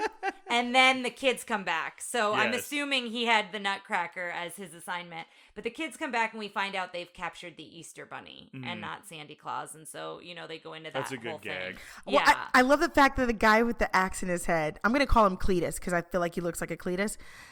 Cletus just goes, ooh, a bunny. And it's the first time you see like one of the characters there in Halloweentown recognize something else that's not part of their world as like fun, and not because Jack has to set it up to them as fun and wonderful. It's just, oh, here's this wonderful thing. And that was the moment when I was like, oh, okay, I actually really like Cletus now. Yeah. Yeah, no, I like that as well. So Dr. Finkelstein, this is when we also see he's making his new creation. He's starting to make his other half, literally. And then he gets the plans for the reindeer as well. And then we've got the Countdown Till Christmas, which is Making Christmas, which is another really good song. And I love that throughout this, as we're seeing everybody making the toys, Jack kind of gives like compliment sandwiches. Yeah. Like he's kind of letting them down easy to be like, well, this isn't quite right. Like when they're making the hat, he's like, this isn't quite right. But if you do this, this, and this, I think it'll be a little bit better. I love the he made a hat of a dead rat, and he's like, that's not, do it a little better. How about a dead rat, a dead bat? Like it's their lateral moves, in my opinion. Yeah. But you know what though? Honestly, it is the definition of constructive criticism. And I actually use that scene in all of my acting classes. I will show that to them when I'm explaining to them about constructive criticism, because let's be real, sometimes kids don't get it. So I'll explain to them and say, listen, watch this. So he didn't tell them that their idea was bad or that it stunk or anything of the sort. You know what? This isn't let's use more fresh roadkill. That'll be more pleasant than what you're putting in a box. And it works every single time to show what constructive criticism is. Yeah, and that was my thought as I was listening to it. I was like, oh, that's really funny how he did that. So then we cut back to Santa, and he's going over the naughty list, and he says how there are barely any naughty kids, and then the 3 naughtiest children show up at his door, basically, and kidnapped him. And and then this is where Jack's like, you're surprised, aren't you? Like, when they bring him back. Yes, and they bring him back. You're on vacation. We have Christmas covered. And then they just take Santa to Oogie Boogie. He just tells them to make him comfortable. And I'm like, you should have given more details. You know them better than that. So but during this in my head, during this whole movie, I kept being like, I think I'm going to argue against Jack being a bad guy. Because I think my head, I was like, he thinks he's doing a good thing, blah, blah, blah. But there were so many scenes where he would get so manic and wild-eyed that I'm like, oh no, he's the bad guy. like he's doing a bad enough thing that it's like he's realizing he does a bad thing, but like he comes around, but he's the antagonist for a stretch of this movie. Yeah. See, I still don't think of him as a bad guy. I think he gets so obsessed with that idea and so obsessed with, I have to make this thing work. This is going to be good for all of us. That, I mean, I guess you can say that with any villain. Like all good intentions are the road, you know. But it still didn't strike me as maybe I'm horrible because it still didn't strike me as inherently bad. I was like, he just doesn't take direction. I don't think that's it. I think he's on a villain arc, and before he gets to villain, he turns it around. You understand? Okay. Like, when you get to the point that's like the point of no return. If he would keep going and be like, no, I'm gonna make Christmas happen. Like, it's like, okay, now you're a bad guy. But he went, oh no, this is like, I need to go get Santa. But I think this is the part where he's so obsessed and he thinks he's doing a good thing. He's giving Santa a vacation that he overlooks the fact that he doesn't really tell the kids how to take care of Santa. And it's clear they're going to bring him back to Oogie Boogie. I mean, that's so I think Jack overlooks that. But then this is where it cuts to Finkelstein again, giving half his brain to his creation, and Sally getting the fog. You're obsessed with this storyline. It's such a weird flex, right? Like, okay, I've already created this one woman, but I'm going to create another one, and she's going to have my brain, and also she's going to kind of look like me, but just be able to. It's weird. It's creepy in the not. It's like he's creating a caretaker, but then that caretaker, he wants them to like. He wants to have intelligent conversations and he wants somebody who enjoys his company. And I feel like he created Sally to be that person to care for him, but she has a mind of her own. Right. And I think that's why the next one is his mind, but it's still. All I'm saying is you've never had friends that are like a gay couple that look really similar and you're like, this is weird. But usually their personalities are still drastically different. Oh, fine. I'm just saying, it's something I wonder about. In the gay community is like, why would you date someone that looked like you? I make a joke all the time about how my boyfriend has the other half of my brain, but really he kind of doesn't, and that's a good thing. Yeah. We do that a lot where we like we'll have not conversations, but like we'll say something and then we'll both realize like the next two things we were gonna say and just start laughing at it before we get there. Yeah. But now we cut to another fantastic song, Oogie Boogie song. Yes. We are here at it. We see Santa, the black light, like the whole kind of casino layout. And Ryan got grossed out because there are worms in Oogie's mouth when he opens them. Yeah. And they fall into his beard, and then they crawl into his beard. I'm like, oh, and we never see them again. Yeah. But he's the gambling boogeyman, and the ghostly animations behind Oogie you guys were mentioning looked like from Fantasia. Okay. Yes, at the end. Yes, absolutely. Yeah, they look like Night on Bald Mountain. That is 100% what I thought. I was like, that has to be Night at Bald Mountain.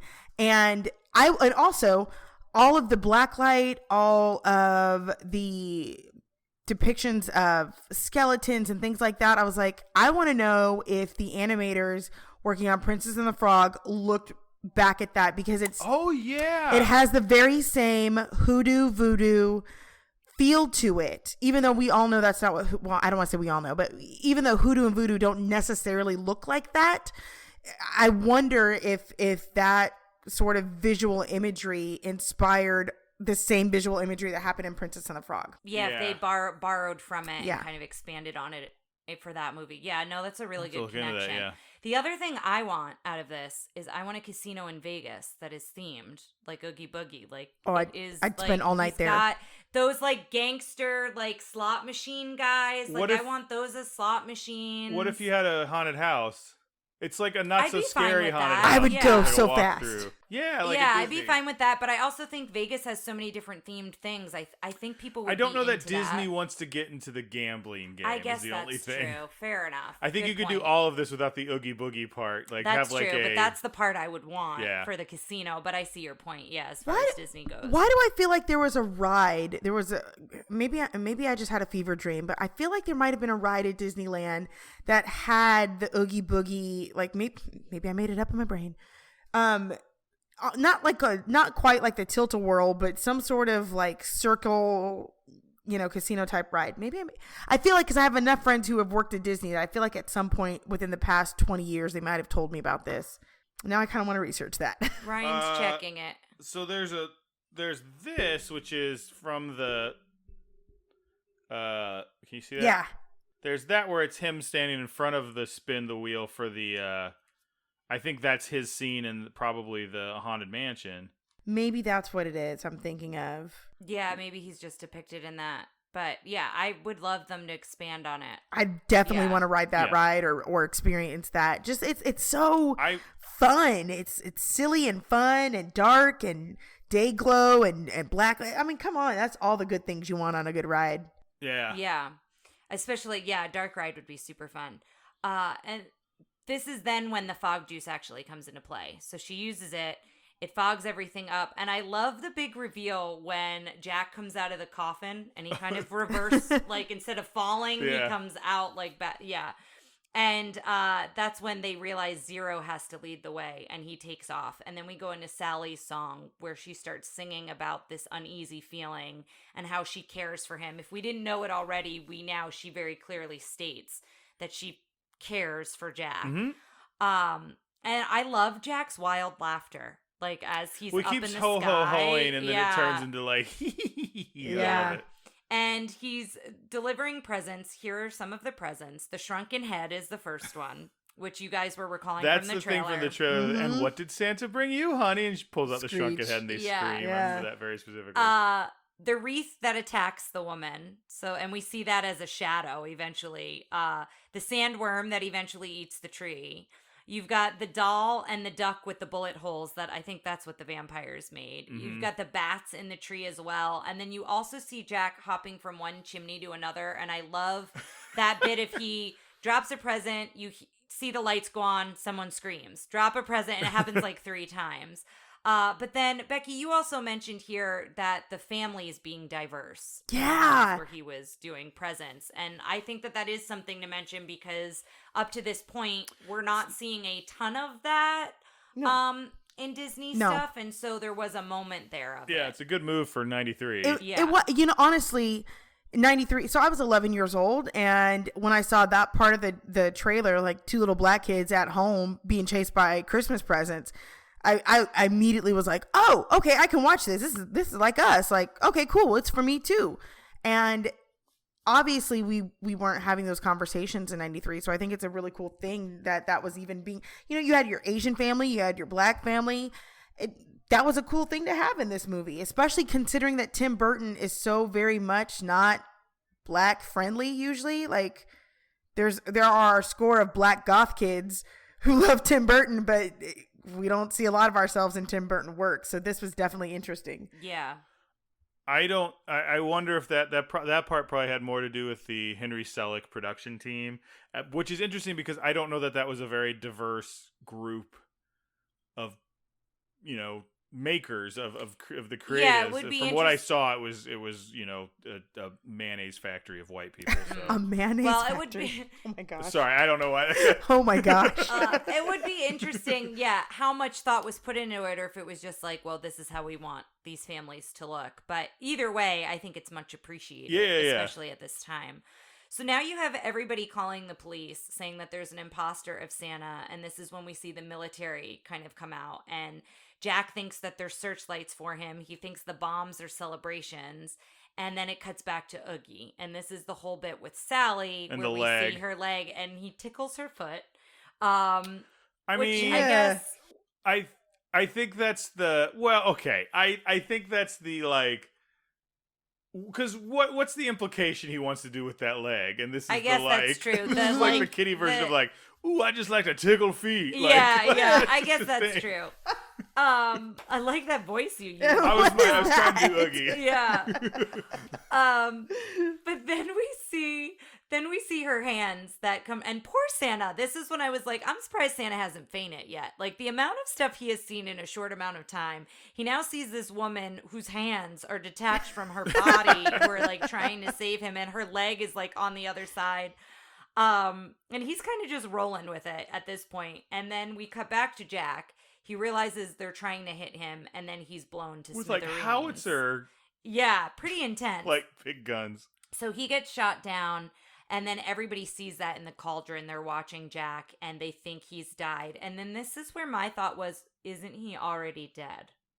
Well, I think I don't know if do they say he's dead or they say he's been blown They to say he's smithereens? been blown to smithereens, and I guess he could be blown to dust, I guess, is the equivalent of him dying, I guess. Mm-hmm. So, and then the cops also give the news that there's no sign of Santa. So very similar things are happening in both worlds of losing kind of their hero figure. So then this is when we go to the cemetery and Jack kind of drooping in this angel's arms, and Zero, I love that Zero gives him his jaw. Yeah. In this moment. And he sings that song, What Have I Done? And this is when, Becki, you were mentioning earlier, you know, he realizes, oh, I have everything I am. I know who I am. I'm the Pumpkin King. I have all these ideas for next Halloween. Like, he becomes very empowering in this moment as he's, like, working through this song. I think this song is a low-key, like, really good song. Like, I think yes, it's got, I really like this song. It's not as catchy as the other ones, but I like the build. I like the like minor key triumph of him realizing who he is. Like, yeah. It's not even low key, it's high key. For me, this was the moment as an 11-year-old watching this the first time where I thought, oh my gosh, when he says, I've tried my best and it wasn't enough. What am I doing wrong? I can't do anything right. And then, but wait a second. These are the things I am good at. And it's okay for me to try other things, but as long as I know I am good at these things, I am me, I am this. And that was the moment where I was like, this is my jam. This is my movie. It is such a huge turning point for Jack. And this is another reason why I say it would be excellent to watch this on stage, because it is such a clear aha moment that this is what changes him from becoming any kind of villain to a hero, because he has that ennui, you know, this, okay, this is who I am. I got it now. Let's go. And let me right the wrongs that I've made. It's also good for stage because he does that thing they always do in musicals. I see where they step on the chair and it kind of tips over, but he does it like with a tombstone. Yeah. Anyway. It is good. Do you know what I'm talking about? Every musical that is in there in the choreography. Yes. Yeah. Yes. But then we cut back to Oogie kind of torturing Sally and Santa. You know, it's the roll of the dice is how close they're getting to, I guess it's that molten kind of fire. And they hear the announcement that Skeleton Jack is now a pile of dust because Sally kept saying he was going to save them. And this is where he goes through the tombstone. And I like the idea that the worlds connect not only through the forest doors, but through the cemeteries. I think that's an interesting way to do that. So Santa Claus obviously in his mythology has a built-in reason for him to go to the real world, right? Yeah. Like Jack Skellington, like we don't know like what is Halloweentown's actual interaction with the real world. Yeah. Like Easter Bunny goes and he hides your eggs and stuff. Yeah. But like Jack Skellington's like I'm kind of a made-up character for this. So like is the implication, do we think he goes into town and scares everybody and does like spooky Halloween stuff? Yeah, I think so. And then he comes back and like tells them of what he's done and then scares the town as well. So I would say that Santa Claus flies in on his sleigh, but like Jack comes through the cemetery. Yeah, no, I love that. Yeah, I love that that's how he gets from one place to the other. Right. Well, I mean, they even say to him, he scares people into their graves. So that told me right there that, okay, that is his job, is he is there to terrify people during Halloween. I would even go so far as to say is like all of Halloweentown gets to come back over for that one time and terrify people, play tricks, and then, okay, that's it. You've had your one night, go back to your land. Yeah. That's that. And I also find it interesting here, too, when he first shows up, Oogie's kind of scared of him. Yes. Like, he kind of shivers a bit. I think he's surprised, but then also, so I like that our villain, again, that goes back to, like, Jack too, who can really scare this villain who is scared by so many. And I feel like Oogie is always, and this isn't clear in the movie, but I feel like if we do a backstory, it's Oogie. This is not the first time Oogie's tried to kind of I feel like Oogie might have tried to take over a few times. Yeah, right? I feel like him and Jack probably battle. Yeah, because Oogie's the number 2 scarer in town, right? Because he does tell he tells the kids to keep Oogie out of it in the beginning, so he's very firm on that. But then that's where he sees the string. There's a string in Oogie's potato sack, a loose thread, and he pulls it, and that's when it unravels, and it's just bugs. And I always remember being kind of scared and grossed out at this part, just because it's very detailed. I've always wondered who the head bug in charge is. Out of all those bugs, there has to be one, right? Who's one? I'm the main bug. There's last gotta be a one. hierarchy. It's got to be the last one that Jack steps on. Well, no, it's not Jack. Santa steps on. Santa steps on. Yeah. Santa straight up murders Oogie Boogie. Santa. Well, think of it. He's been held captive by that man for what probably felt like forever. But yeah, he steps on the last one. And then that's You're justifying I'm just Boom. saying. Santa's been through it, okay? Santa has had enough of Oogie Boogie's mess. You're lucky Santa didn't drop bombs on the town as he went by instead of presents. Or snow, the snow that he gives them. But Jack sets Santa free, and then I love that we also established that Santa's got magic dust. Well, that's the thing. He puts his that's from other stuff. Oh, where he is puts that his from other finger stuff? to his nose and he goes up. Oh, good. That's how he gets in and out of the chimneys, maybe. But this is then when we said that the mayor ruins everything, because Jack and Sally are having this sweet moment and they're realizing that they care for one another, and then the mayor bursts in and is so excited that Jack's It's so funny alive. you guys say that. I don't think it's the mayor. I think it's Lock, Shock, and Barrel, and they were like, "Look, we found Jack. We saved him." I think they're trying to get on good graces with everybody now that Oogie's gone. Yeah.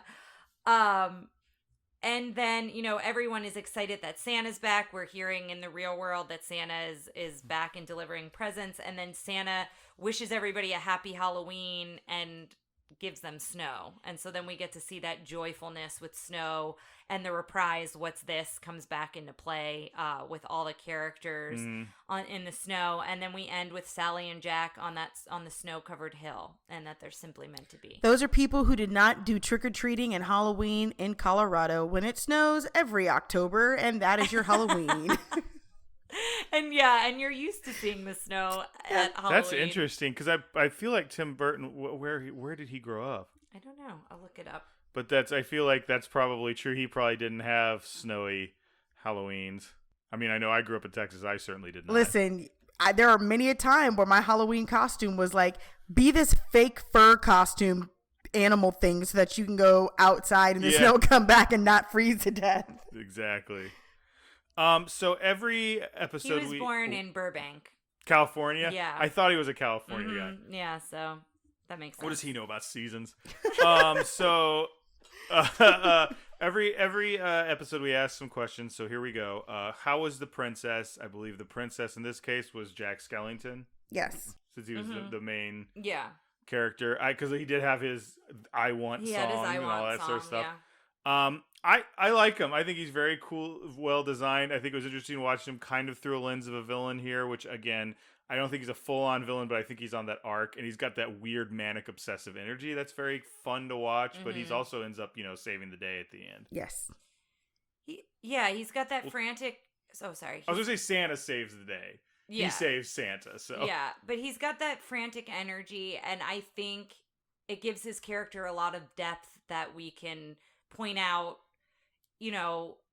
what can potentially make him a villain as well as what makes him a hero. And I think it's a very interesting story. And Becki mentioned it earlier, everybody can relate to, you're a hero in someone's eyes, but you're a villain in somebody else's, depending on choices you make, right? So I think that's really interesting. And I also think he's relatable because I think maybe each of us in our lives have reached that point where whether it be a career or creatively or in a relationship, anything where we have wanted to change, and yet whatever we're doing is so tied into our identity that we need to change. We need to move forward. We need to do something different.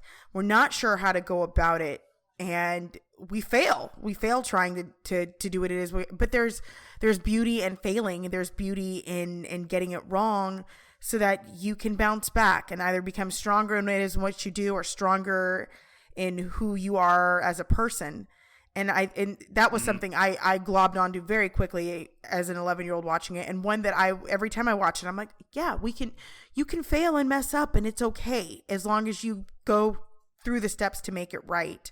And as long as you still remember who you are in inherently. And I think that's what Jack does. Yeah, and it's also a way to show that sometimes you have to go through that failure to figure out what it is you should be doing or where you should be. Right. You know, which I think is very true for him as well. Well, and also to listen to your support system. Because even though everybody in Halloweentown is like pro Jack, there's not a single person there that's like, ooh, Jack, we hope you fail, right? But there is one person there that's saying, okay, wait, hold on a second. Look at the big picture here. Before you just jump off the cliff haphazardly, maybe you should give this some thought. And he ignores her. Everybody ignores her. No one listens to Sally when she has to say, this isn't the best idea. We need to think about this. Nobody listens to her. And it's only when the damage is done that he says, oh my gosh, you do support me. You do love me because you were trying to point out ahead of time how this could be. Yeah, you were looking out for me. Yeah, you were really, you really had my back. Even though everybody else in town says they do, you truly do. And that is something that we get so caught up in what it is that we have to do at work, if you're still in school, in that, and with our families and whatnot, that sometimes you need somebody to kind of pull you back and say, hey, look at the big picture here. You need to reevaluate things. And that is a true support system, not just people who are your fans. Yeah, exactly. Well, I think you covered our talk on how was the prince, which the prince in this case is Sally. Yeah. We've said a lot of stuff during this whole thing about how she feels like the smartest person. Like she was very cool design. Actually, going back real quick to Jack Skellington, something I didn't really realize till this thing around. For some reason, his bat bow tie. For some reason, I always thought that was the collar on his shirt. I never really saw it as in front of him. I thought it was coming from behind his neck for some reason. So this time I was just like, oh, that's a bat. It's a bat bow tie. Like I always thought it was a spider. When I was watching making of stuff. I was like, oh, it's a spider. Is it a spider? I don't know. The spider is the mayor. The mayor has the spider. Yeah. But yeah, I think it's a bat bow tie for Jack. Yeah. So yeah, I think we covered Sally. I think we've said we've really liked a lot of stuff about her. Yeah, we've kind of gushed on her throughout. How is a sidekick henchman? We talked a lot about just all the people in Halloweentown, how cool each individual person was and how they had a personality. Anybody have anything else they wanted to add to that? Or? Well, Zero, I think, is Jack's sidekick. Yes. And I think Zero does a good job and is looking out for him, gives him his jaw back. So, Yeah. But no, I like all the other additional characters throughout. One thing we didn't really talk about henchman-wise with Lock, Shock, and Barrel, their faces are their masks. They're dressed up as themselves for Halloween, pretty much. Yeah. They take their mask off and it's exactly the same. Yeah. Yeah, it's just a slightly different coloring, but yeah, they're very close to the same. Interesting point there. Locke, who's played by Danny Elfman, is a little devil who is designed as a character. So the Mystic Knights of Oingo Boingo made a movie called For the Forbidden Zone, and Danny Elfman plays the devil in it. Don't look up clips for it because I did, and there was some blackface, and I was not a big fan of that. No. I was this is gonna be fun, Don't and love that. I believe it's an African American actor in blackface. Oh, which that's is even worse. Minstrel stuff. Yeah, so I was like, oh no, because I was like, oh, I'll put up a clip because it's Danny Elfman sings Minnie the Moocher, and I was like, oh, that'll be fun. No, not a fan. Ouch. But yeah. Anyway, so Danny Elfman Locke seems to be designed after that devil character that Danny Elfman plays, which is kind of fun. Favorite musical number, guys? Oh man, you gotta pick one. First. I know. I can never pick one. You don't have to pick one, Becki. You're the guest. You can say all of them if you want. Thanks a lot. Well, no, because okay, okay. If I have to pick, so flip a coin between Making Christmas and Jack's oh God, what's the name of the song? I Jack the Pumpkin King, like that moment. Oh yeah, His realization song. Yes. I have it as What Have I Done, but I think it's called Poor Jack. I was trying to look at the track listing, so I'm not sure that either one of those titles is right. But yeah, that song when he kind of comes to realize who he is. Yeah. Okay. And also, I do love Sally's song. I don't like the Evanescence cover of it. I thought that was hot garbage. Actually, all of the Nightmare Before Christmas redos on it was like the album they released where it's like Marilyn Manson and Evanescence, and I was like, ugh, okay, let's sit down. I mean, it's very 2003. Yes. Or whenever it came out. That is 100% correct. It's very much like, oh, look, let's give a love letter to all the emo and goth kids. Here you go. And whether or not the songs were covered good, they were just like, here's this album. It's a thing. The end. Yeah. But I do like Sally's song as well because we don't get to hear much from her.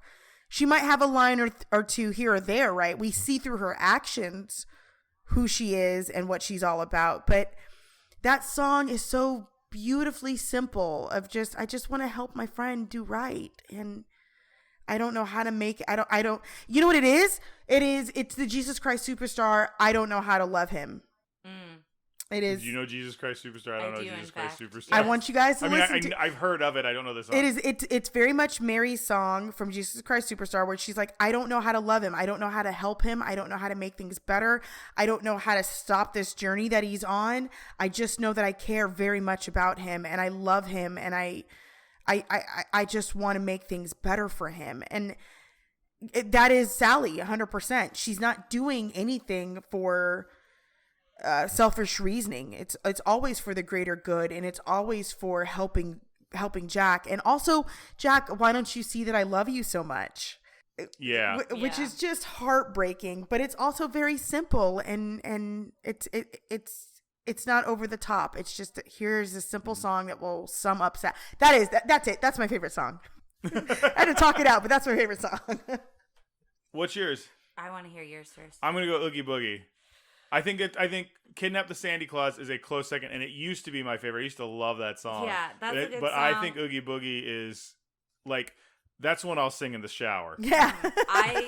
I love What's This because it's so joyful. I love that one. And I love, God, it's so hard because the opening song's really good. I'm thinking of the ones I sing, like the ones that I would sing. Mm-hmm. But I really like when he's, I think it's Jack's Lament when he's frustrated, when everybody has gushed over what a great Halloween it was and he's in the cemetery. Oh yeah. I really like that one a lot too. I like some of the somber, as Becki mentioned, I like some of the more that somber one feels ones the most as well. personal. Yeah. Yeah. That's his I Want song. Yeah. So yeah, it's hard for me to pick just one.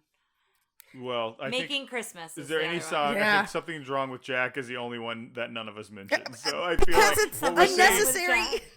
Something's wrong with Jack. It's Yeah, right. obviously. Yeah.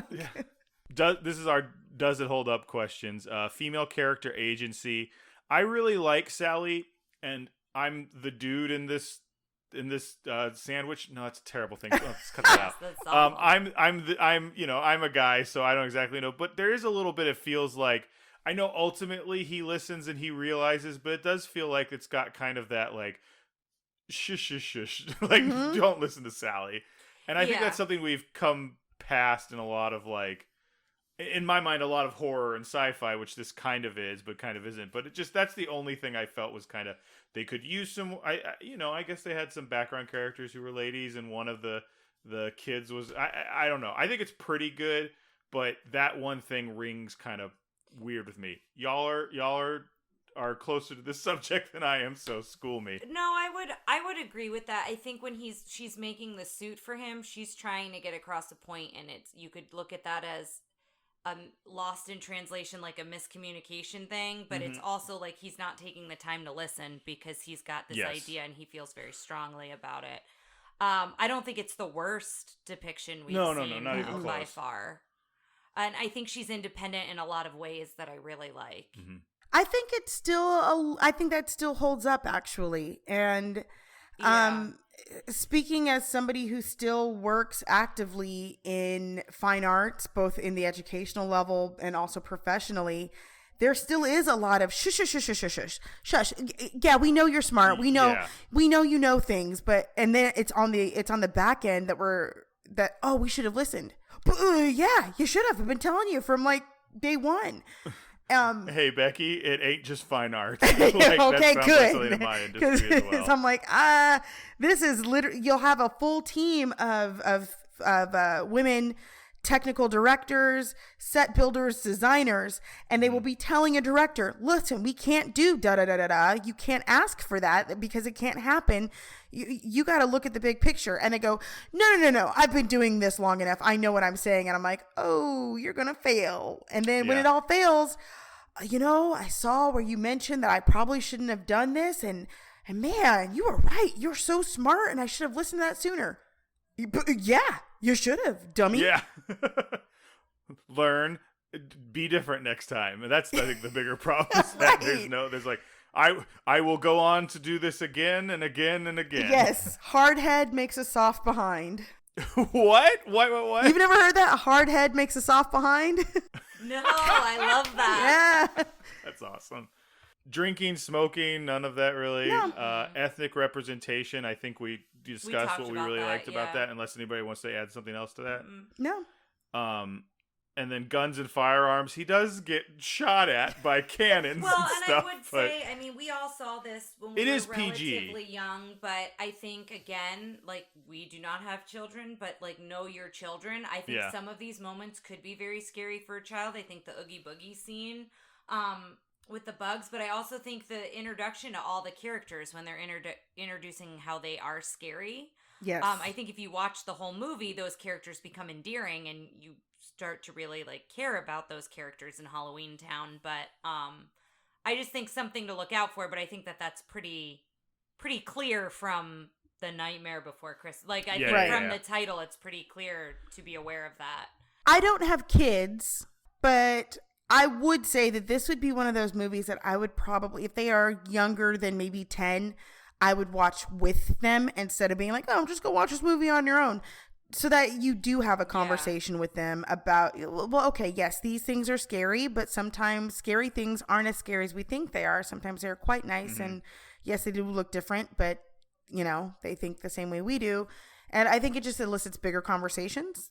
So this would be one of those movies that, and especially if your kid is growing up in Texas and they hear, well, why don't you just get a gun and shoot him? Okay, let's talk about this, right? Like, this is one of those movies that I probably would give it a PG if I have to think about things in that way. But again, different families, different kids. Some kids get it right off the bat, and others need a little bit more help. Yeah.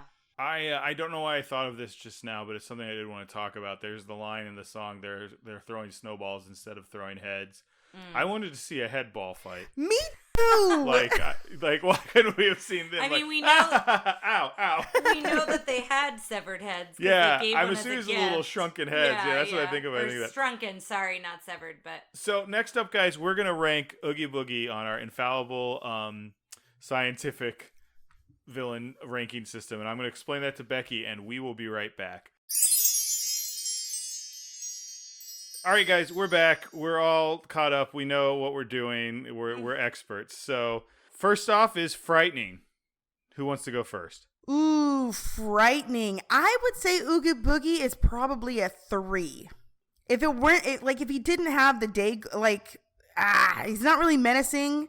He's fun frightening, so he's not terrifying. He's just right there in that sweet spot, I think. I'm going to agree with that. I think I was between a 3 or a 4, and I think the things that I really like about him are what are going to give him a better design score. Yes, but I don't think that necessarily makes him frightening. But I think 3 is really good because I think he is kind of scary for a little kid. He's got that deep voice, but he also is comes down and does a big dance for everybody. He's a pillow. So that's kind of fun. He's a pillow full of bugs. Yeah. I don't like bugs, so that's the frightening factor for me. He's a gross old sack. Let's not. Yeah. He's a burlap sack of bugs. Yeah. Yeah, that's exactly what he is. But I will say that we kind of get a hint of him with that shadow, but we don't actually meet him till very late in the film, too. And I think sometimes that does villains like that helps villains be more menacing, and sometimes it doesn't. And I think in his case, it kind of did him a disservice because they didn't talk about how afraid they were of him. Everybody was more like afraid of Jack when Jack gets angry, right? You also didn't know that was really him. Yeah. So I think in that way, so I'm with you on a 3. I don't think they built him up, to be like menacing or super scary in a town of scary things. Right. So funny. So here's the thing. I want to give him a 4 because I laugh at him a lot. I don't know that it's necessarily he's cracking jokes, but he's like one of the most jovial villains. Just like, I'm Oogie Boogie, hooray! Like, and I'm like, I'm with you. This sounds. I would love to be. I'm debating between a 4 and a 5. I don't think he's super funny, but I do love watching him. So I'm inclined to agree with you. Like that, he's a strong 4, maybe a 4.5. If for nothing else, then like he's so joyful. Like he and not that creepy, menacing. Like I enjoy being evil. He's just full of joy. Like, you know what I'm gonna do? I'm gonna roll these dice like I'm playing craps, and I might just consume you. And ain't we all having a good time? Oh, you're not having a good time? Oh well, I'm having a good time, and that's fun to me. Yeah, I agree. What do you think? So you guys are both 4s? Yeah. I'm going to go with a 4. I'm between a 3 and a 4 because like Don't you said, be swayed. he doesn't. No, I'm not being swayed. He doesn't crack jokes. I agree with everything you guys have just said, but I'm thinking like I try not to compare to other villains, but like thinking about how you voted funny for qualities. other people. Yeah. So I think I will give him a 4 though because he has this jubilant energy about him. He's got like this excitement about him. I don't know that that's funny though. I think that's where I'm landing. I think we rated Captain Hook high, but I don't think Captain Hook was making jokes. I guess he was doing goofy stuff. I mean, I genuinely I think I laughed more at Captain Hook than I would say. I'm gonna go with a 3 for Oogie Boogie. Okay. Comparing to past stuff, but I understand why you guys rated. I'm gonna stick with a 4 because like even thinking of him right now, I'm like I think happy that's great. About it. Like I love it. I love him. I feel like if Oogie Boogie could have backup dancers, he would, and that's like that level of joyfulness. Yes. Yeah, I'm here for it. Mm-hmm. So I'm gonna stay with that Oogie 4. Boogie and the Boogettes. I like it. It's Ray Charles and the Raylettes. Yes, exactly. Yes. Yeah. Fierce. Now I know in the past. Here's the thing.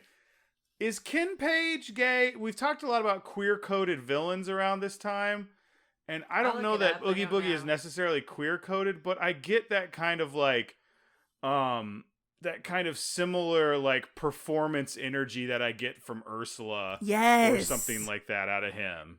I don't know that he's at Ursula's level, but I feel I get that kind of. Have you ever seen what he looks like? Yes. Okay, yeah. I don't know that I'd ever seen a picture of him. He's got such a great smile. I know. He looks really happy. Yeah. I love him. Because I've seen him. He comes up and does something on that concert I was talking about, the Hollywood Bowl. Oh, okay.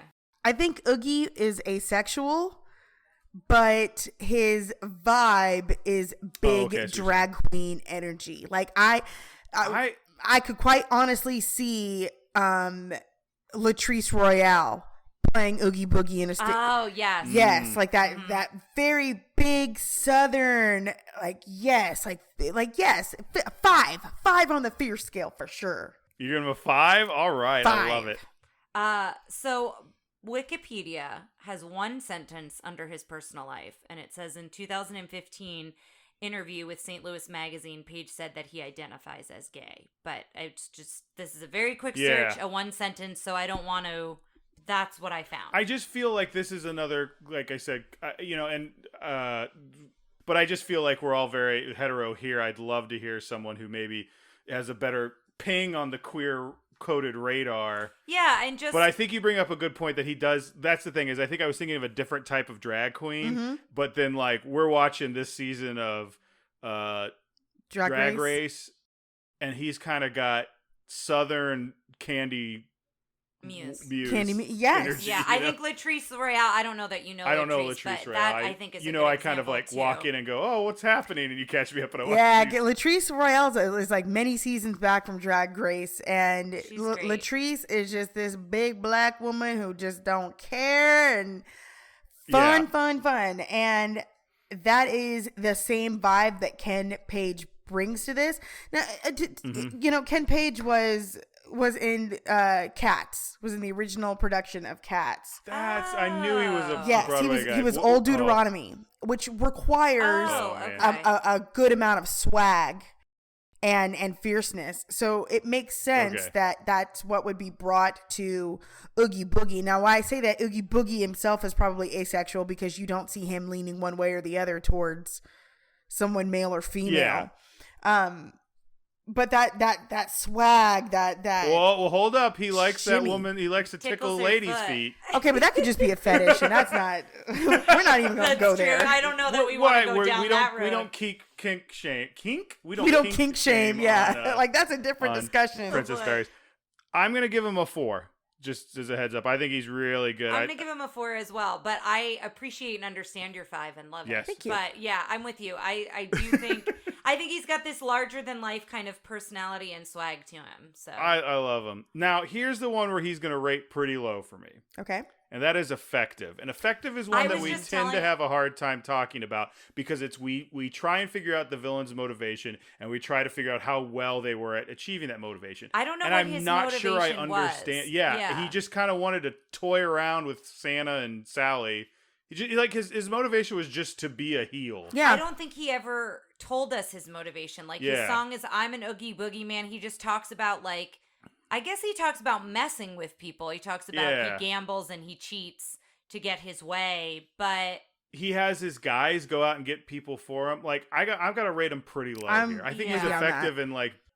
I think I'm gonna give him a 2 because he does kind of terrorize Santa and Sally, but this is definitely his lowest point in mine. I'm gonna give him a 1 because okay, so you like to terrorize people and then roll some dice and maybe eat them, but like maybe consume them, but it's not really he wasn't clear. gonna eat him. He was gonna dump him in the Or in the And also- lava. Yeah, see, even then, it's not even like I'm like so, like, and Yeah, like it was just it's not like okay, Maleficent. We know like she's mad that y'all did not invite her to that party.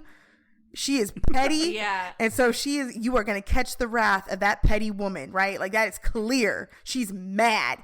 This is just kind of like, oh, okay. So are you mad because nobody will play dice with you? Like, are you mad because no one's going to play craps? If they win, do you let them go? Maybe and that lack of clarity for me gives him a 1. I agree. I think that's a really good way of looking at it. What do you think? Are you still on a 2? I'm still a 2 because I think he held them. So I just like we have some really bad villains who are very Yeah. ineffective, and I don't see him as a bottom rung. I see him a little bit. It's Yeah. a soft 2. I'm in between a 1 or a 2 because I think the other thing, I guess from Santa's perspective, Santa's been through it. But like everybody else, Santa's perspective, everyone's the bad guy except Yeah. for the dislocated Except for hand. Sally. Santa's Yeah. done with Save every him. one of these fools. everyone. But because the way I'm thinking of it is like him terrorizing people isn't like a big deal in Halloweentown, Yeah. right? I feel like he's But kind they- of like the recluse in Right, Halloweentown. but they because also we all never go, see him. Oogie Boogie, so he must have some effect on them. Yeah, but it more seems like he's like the hermit who. Do you know what I mean? It Like sounds like you're talking yourself into a 1. I think I'm gonna give him a 1 because to me the Wow. rest of Halloweentown I feel like thinks he's like just this hermit Okay. who like they never see. They see Lock, Shock, and Barrel more than they see. He's the no account Oogie Boogie. And normally when you think about somebody as being no account, like they don't do anything, they're worthless, they're not, you know what I mean? Like all of that verbiage about them, and you don't do anything. Yeah, I guess you're kind of scary, but like, we just leave you out the outskirts of town. Design. I'm going to come out strong in the gate and say I'm giving him a 5 for design, and I'll tell you why. A couple reasons. One, I think it's such a simplistic look, but he's a burlap sack. But he's also like, you can clearly see his eyes, you can clearly see his mouth, see how he's stitched. Like he's got a very cool design there. He's got that kind of Ghostbusters ghost corner thing going up Yeah. here. It looks it's scary when he comes apart. Him as being 1,000 different bugs and how Yeah. much they had to put into it. Like they could have easily been like, let's not do that because it's going to be too hard, and they did it. The other thing I think I like about him is I love when he's the hand-drawn shadow. Yeah. Because the shadow doesn't show his eyes or mouth. So the implication is there are holes there, but they're not. Yeah. And this is a little bit of a cheat, but when I was looking up Oogie Boogie's ride for that question you asked earlier, Becki, they showed some pictures of like Disney Happy Halloween that was just like his shape like that. And you immediately know that's Oogie Boogie. Yeah. Like it's so it's iconic without being like one of those. It's instantly recognizable without. It's not quite iconic. I just think it's great. So I'm giving him a full-on 5 for design. I think it's where he exceeds. It's where I think he does the best. I'm also going to give him a 5, and it is mainly because it's the movement, right? Like he moves like, and again, I point back to Latrice Royale, but he moves like a big jolly woman, like the same way that Ursula moves with that added weight, especially when he's dancing and everything's moving and jiggling. You wouldn't know that he's made of bugs until the very end. And he takes up space, right? His whole body takes up space. And had we not had that reveal of, oh, he's made of ants and look at his stitching coming out, the worms in his mouth, all of it, he's not afraid to take up space. And I think whoever created, because there's always one or two designers who are actually credited with the creation and the movement of a character. I think that would have been lost. It's like his movement matches with the voice acting so well, every bit of him, that it's a 5. It's a hard 5 for me. What do you think? It's a 5 for me as well. Sometimes you give a look that I think like she doesn't like this, and you're like, oh, I'm 5. thinking. You guys are right. No. I'm thinking, but no, everything you guys said, as well as the detail in the stitching of the burl, like the way they made him, like you said, it could have been a very simplistic thing, but even like each thread, like not just where the sack is stitched, but like that, it gave him texture. Yeah, right. And I think that's texture. a really, cool thing, especially thinking of how they had to make him. Yeah. So, Go Away Heat. This is, again, a little bit of a hard one to describe, but it's the idea is when they're on the screen, do you want them to not be on the screen? It's kind of a measure of 1 to 5 how much you hate this villain, like legitimately hate them, or they bother you or do something that's wrong. Ursula got a 2 in Go Away Heat because she kicks a dog, like things like that. When she's Vanessa. Yeah, when she does things that you're like, boo, like legitimately boo. The only thing that Oogie Boogie did that, and it's probably because he has such little screen time. The only thing that kind of bugged me, was when the worms came out of his mouth and went. The worms came out of his mouth and went into Santa's beard. But that's not enough to get him past a 1 to me. I think he's got 1 Go Away Heat. Oh, he's a 1. I kind of wish he was on screen more. Yes. Watching it this time through, in the way that we watch films and under the lens of this podcast, we don't see him till long into the movie. He doesn't have a ton of screen time. So he doesn't have a real opportunity to make me want to hate him. Yeah, and I just wish we knew more about him. I feel like that's why his motive wasn't, why we couldn't come up with that, is because they didn't give him enough time and he didn't have enough presence in the story, I feel like. I agree. He's a 1 on this one. I agree. I want him. I want more Oogie Boogie. Yeah. And more Oogie. More Oogie. I'm obsessed with Ursula. Like she is my favorite character, hands down. I have the giant Funko Pop of her. I love her so much. And she's our number 1 villain on our I list. just She's love her number so 1 much. with a bullet. Like I love that she's based off of Divine. You got drag queen energy. I'm here for you. And well, it was funny because when we voted on her and we got to drag queen energy, I'm like, if we do not all give her a 5 for drag queen, for the one Disney villain based off of drag there's queen, a problem. then what have we been doing? Yeah. Well, for me, Oogie Boogie is that same energy, right? So if they given him some more screen time, then yeah, maybe I can start to, okay, he has a motive, or we get to see a little bit more about why he loves gambling so much. Like, I want to know more about him. So. And there's nothing for me that he did that I was like, ew, gross. I don't want to see. Like, I was like, oh, Halloweentown, worms, of course. Makes sense. I looked up a picture of Latrice Royale, and the picture I saw was her doing that, like. Get those nets across my face, like that thing that she says. Yeah. She's great. So the opposite of Go Away Heat is yes factor. It's how much you are excited to see Oogie Boogie, how into him you were before you started the movie, and then as you were watching it, how into him you were. What do you guys got? Yes. I'm between a 4 and a 5. Yeah. Okay. Where do you guys land on that? For me, at least a 4. At least a 4. I just want more of him. I just want more. I want the jazz. I want that big trumpet, big clarinet, like musical swag that he's got. I want more Oogie Boogie always on the screen. I'm gonna put you for a 4. If you want to bump it up to a 5, let me know. No, 5. You can think about. That was. I'll give it a 5. Okay, Tara. I'm gonna give him a 4. Okay. Because I was pretty excited to see him, and I do like him a lot. There's 2 things that are about to happen. One of them is that I'm gonna give him a 5 because I kind of forgot how much I love this character. Yeah, you do like him a lot. And I'm willing to make a declaration here on things. I think Oogie Boogie may be my new favorite Disney villain. Wow, that's a big step. I loved Gaston for so long. Spoiler, yeah, our Beauty and the Beast episode, Ryan kind of comes to terms with Gaston isn't as great as he once thought. No, I want to punch Gaston in the face. Every time I see him, I just want to punch him in the face. That makes a good villain sometimes. But I think after watching Jafar, and I think last week, Jafar was my favorite Disney villain. And now Oogie Boogie has replaced Jafar? Wow. Let's say it's a tie right now between Jafar and Oogie are my 2 Jafar's favorites. fair. Like Jafar, your evil gay uncle is amazing. But that's 100% accurate. let me check out the score. Ooh. Where does he land? Interesting. I see. Oh, not as high as I thought he did, but still pretty high. See, I think he's better than where he is. Okay, well, I think his lack of he has a 23. Okay. Let me double check. I think that's correct. Yes, his lack of a motive is what hurt his him. lack of a motive really hurt him, but it puts him at number 14. Okay, so who's around him in there? He is 1 above Lady Tremaine from Cinderella. Ooh. Okay. And 1 below Ratigan from interesting. The Great Mouse Detective. Ratigan has a 23.3, and Lady Tremaine has a 22.5. Wow. So there we go, guys.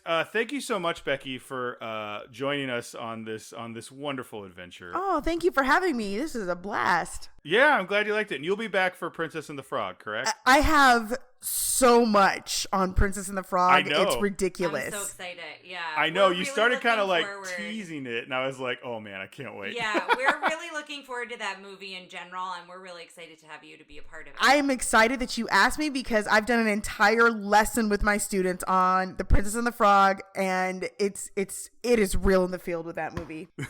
Okay. I haven't heard real in the field. I like that a lot. We ask our guests if they want to plug something, whether it's a personal project or it's, some media you've been enjoying during the quarantine you want to plug, or just a general sentiment you want to get out there in the world. Plug away. Well, as things start to open back up and theaters start to open back up, I right now don't have I'm not going to plug any personal projects for that just yet because I feel like they'll do what they need to do. But I will say this, people be safe as we start to open back up and you start to do stuff. Be patient, be safe, and be kind. Those are my big sentiments as we move forward and before I come back again for Princess and the Frog. Yes. Yeah. So guys, our next movie is The Lion King with another special guest. We are going to go practice screaming in whatever language that is at the beginning. Swahili. I thought it was Swahili. We're going to practice screaming in Swahili our best Swahili so we can start it off right with that intro. Oh, it's the best part of the whole movie. I mean, the whole movie. The whole movie's very good, but I just I don't want to screw it up, but I'm just so excited to see it. Thank you so much for joining us today, and we will see you next time. All right. Thanks for listening to Tara and Ryan's Princess Diaries. If you want to tell us your favorite Disney villain and why it's Gaston, send us an email at trprincessdiaries@gmail.com. Or you can send a tweet about how great Maleficent is to @TRPDiaries. Check out our Facebook group by searching for Tara and Ryan's Princess Diaries. Tara and Ryan's Princess Diaries are available on iTunes, Stitcher, Spotify, Overcast, and many more. Wherever you hear us, please be our knight in shining armor and give us a 5-star review. Thanks again, and until next time, remember to always live happily ever after.